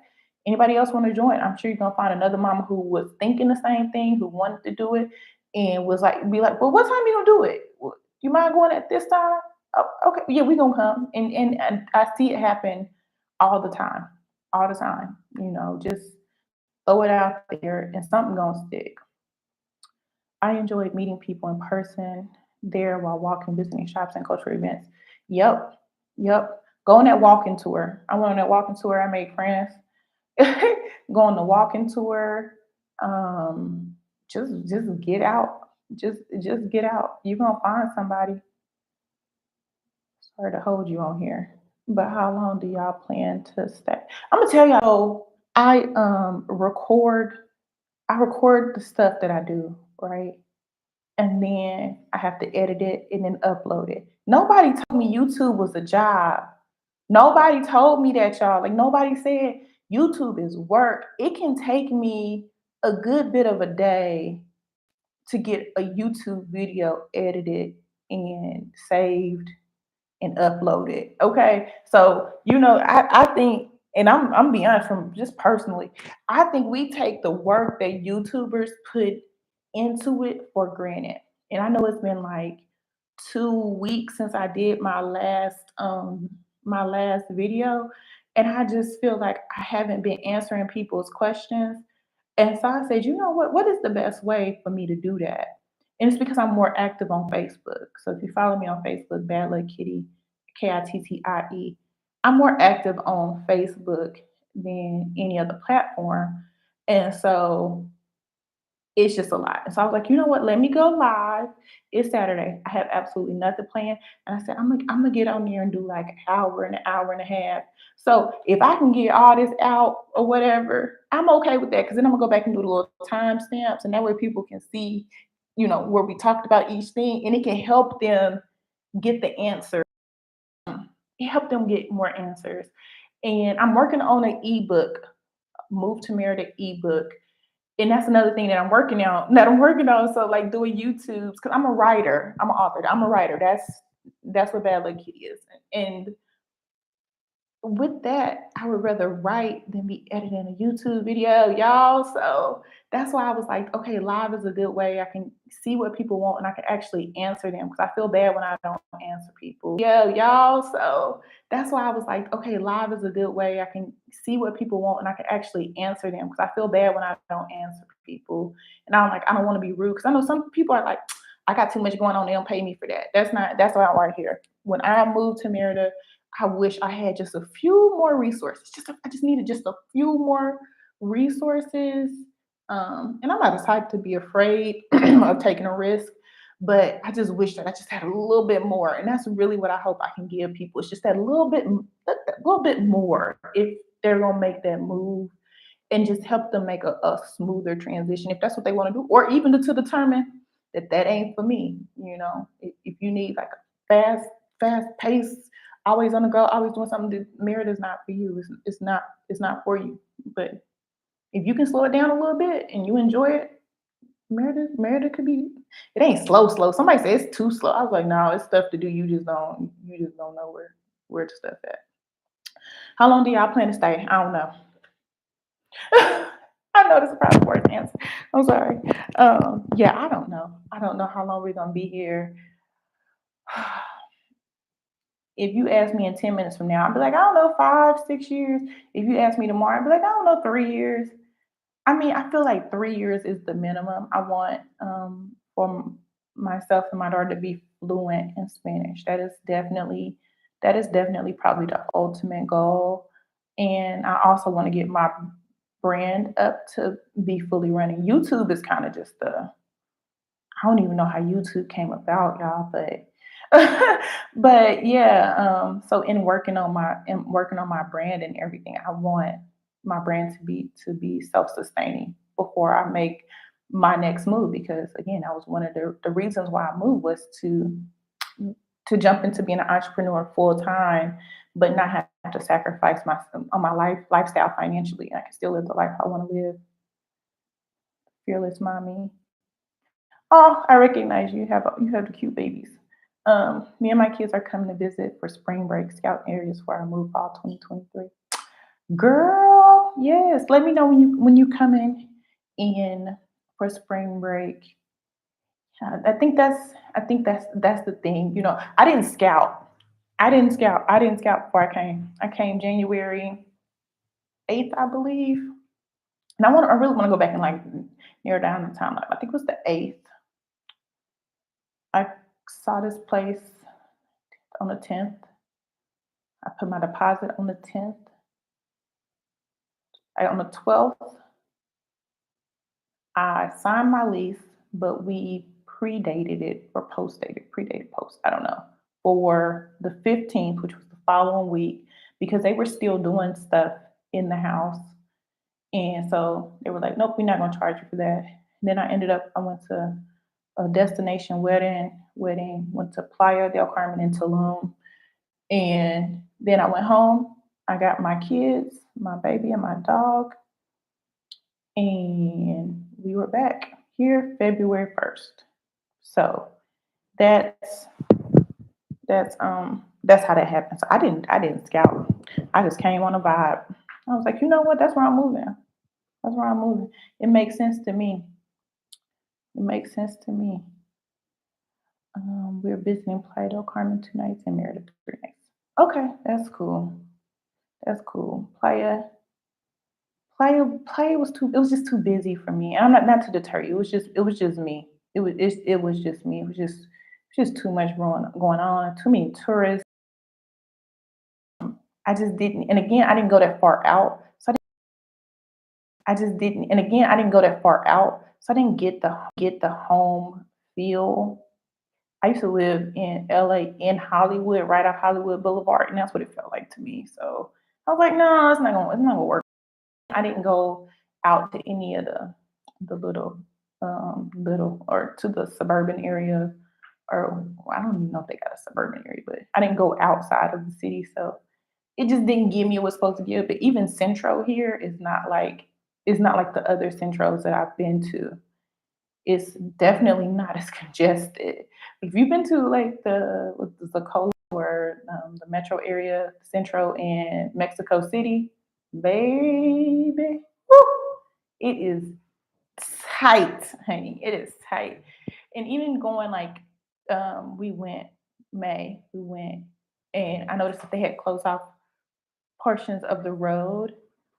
And I was like, oh my God, this makes so much sense because when I went in 2019, it was cars everywhere. And like that was just one of the things when I was going this time. I went on a solo trip in 2019. And that was one of the things I was concerned about. Like, oh my God, I was out of transportation, but I still wanted my baby to see the cathedral and all that stuff. So I was like, we gonna figure it out. We gonna figure it out. But yeah, they finally closed the roads off. And I was like, ooh, whoever came up with this was a smart person because it was a disaster through there. Honestly, Merida is my top destination because of the communities I heard about. I want to see firsthand. That's true. Yeah, definitely, it's definitely there. The other day we went to an event and it was some kids there and it was really cute because my daughter goes and she's hanging out and they have like bounce houses and stuff in there for the kids and she comes back and she's like, mommy, I met this little girl, her name is so and so. And I was like, yeah. And she was like, yeah, she's so cool, she da da da. I said, I know her mommy. She was like, you know her mommy? I was like, yeah. Then I saw the other little girl's mom. I was like, your daughter and my daughter met. She was like, yeah. I was like, mm-hmm. She was like, okay, we're gonna have to work it out. So yeah, what I mean? It's just things like that. You're gonna meet people. Other thing about my daughter as well is she has been to the States and she went back for a whole month. So she hasn't really got to settle in and make some real solid connections and friends too. So it's another reason why we gotta learn to stay. We gotta stay put. That's they put. Even though I did see some cheap flights to Colombia the other day, but I did not buy them. Y'all should be so proud of me. I did not buy them. I said I was gonna stay here, and I stayed here. I did not buy. I can't say I ain't gonna do that the next time, but I fought the urge this time. I fought the urge this time. Are you homeschooling? Yes. Yeah, we're home. We're homeschooling. I haven't seen a school that meets my need. Well, I saw one, but it's too far. It's too far. I don't want to Uber. I don't want to Uber pretty much 3.5 hours a day. And Uber is not expensive. Uber is not expensive here, but it's just I don't want to spend my life in traffic every day, taking her to and from school. Then I would have to buy a car. Yeah, I don't want to do it. I don't want to do it. Homeschooling. We had a few challenging moments, fractions last year. Fractions had us about to fight. But other than that, for the most part, it has been good. Definitely enjoyed seeing her growth myself. Um, I've, yeah, it's it depends on what you want for based on your kid. That's what I'm gonna say. Depends on what you want based on your kid. Oh, you don't like Smartium? I like Smart. My daughter's a tech kid. My daughter is a tech kid, and that's the other thing. For the cost of the school, I can get her that stuff on the market, and it can be more of a one-on-one private lesson for her. So as far as coding, she's just gonna take class. She's gonna take coding classes, and the class size is eight. That's eight people, eight kids in the class. So she can take that. She can get that more like one on one. Now, social interaction is very important. Social interaction is also very important for kids. So I do see the benefit of going to school for that. But I think the way the world is seeing the benefit of going to school for that. But I think the way the world is going, there's a lot of courses that I'm looking back on. Once you figure out whatever you're gonna do in life, you get specialized into something and you learn that and you forget all the other whatever you're gonna do in life. You get specialized into something and you learn that and you forget all the other stuff that you learn. So I think having introductions to everything is very important. So really just tailoring um, her education. In addition to that, to being a truthful education, I know that Texas is doing away with some of the history, and as a history lover, we're not gonna do that. We're not gonna do that. We're not gonna do that to make other people feel comfortable. We're not gonna try and shade the past. We gonna actually see. And my daughter's a very soft spoken kid. So certain things about our history as Black people is really hard for her to see and really hard for her to take in. But I kind of want her to understand why things are so she can fully understand why the world is the way that the world is so that she can be a better person when dealing with other people, which y'all were on here earlier about me paying an honest wage, understanding what an honest wage looks like, because I don't want to be the type of person to commit those type of transgressions on another group of people because I know my history. So, let me get off my soapbox, but I think all those things are very important. I think it's all very important.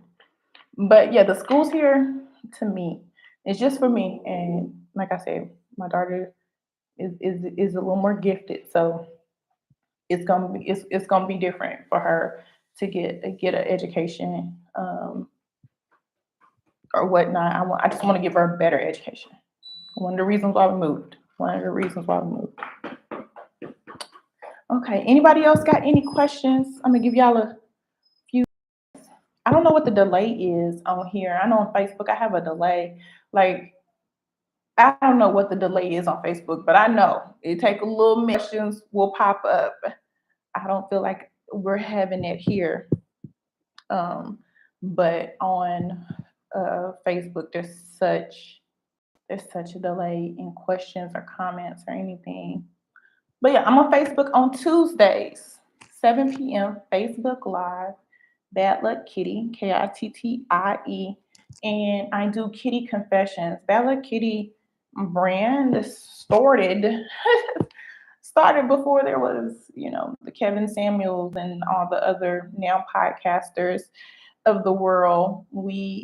I started the discussion over dating relationships, and I have a published book, the Bella Kitty series. It is out on Amazon.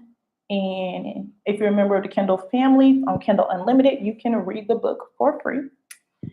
So, yeah, so every Tuesday we have that discussion and we talk about some of the things that's going on in the world, whether it's dating, boundaries, standards, goals, accomplishments, Who child? We talk about some of everything. And yeah, so that's on Tuesdays. I don't know when I'll go live again on YouTube. We're gonna see how this video turns out at the end. 'Cause I know was having some technical difficulties, so I'm gonna try and save it. I really hope I can save it so other people can come back and watch it. And if anybody doesn't have any more questions, I'm gonna get off here because it's 6 o'clock. I've been on here longer than I planned it, but that was good. I feel like I answered everybody's questions. Except for the dating question. I can't answer y'all questions about dating. I'm sorry, y'all. I can't answer y'all's questions about dating. Um, Maybe I'll find some people, like, see if I can put together a panel or something that can answer the questions about dating because I don't have nothing to contribute in that department about dating, whether it's locals or expats or nothing. I have nothing to offer. So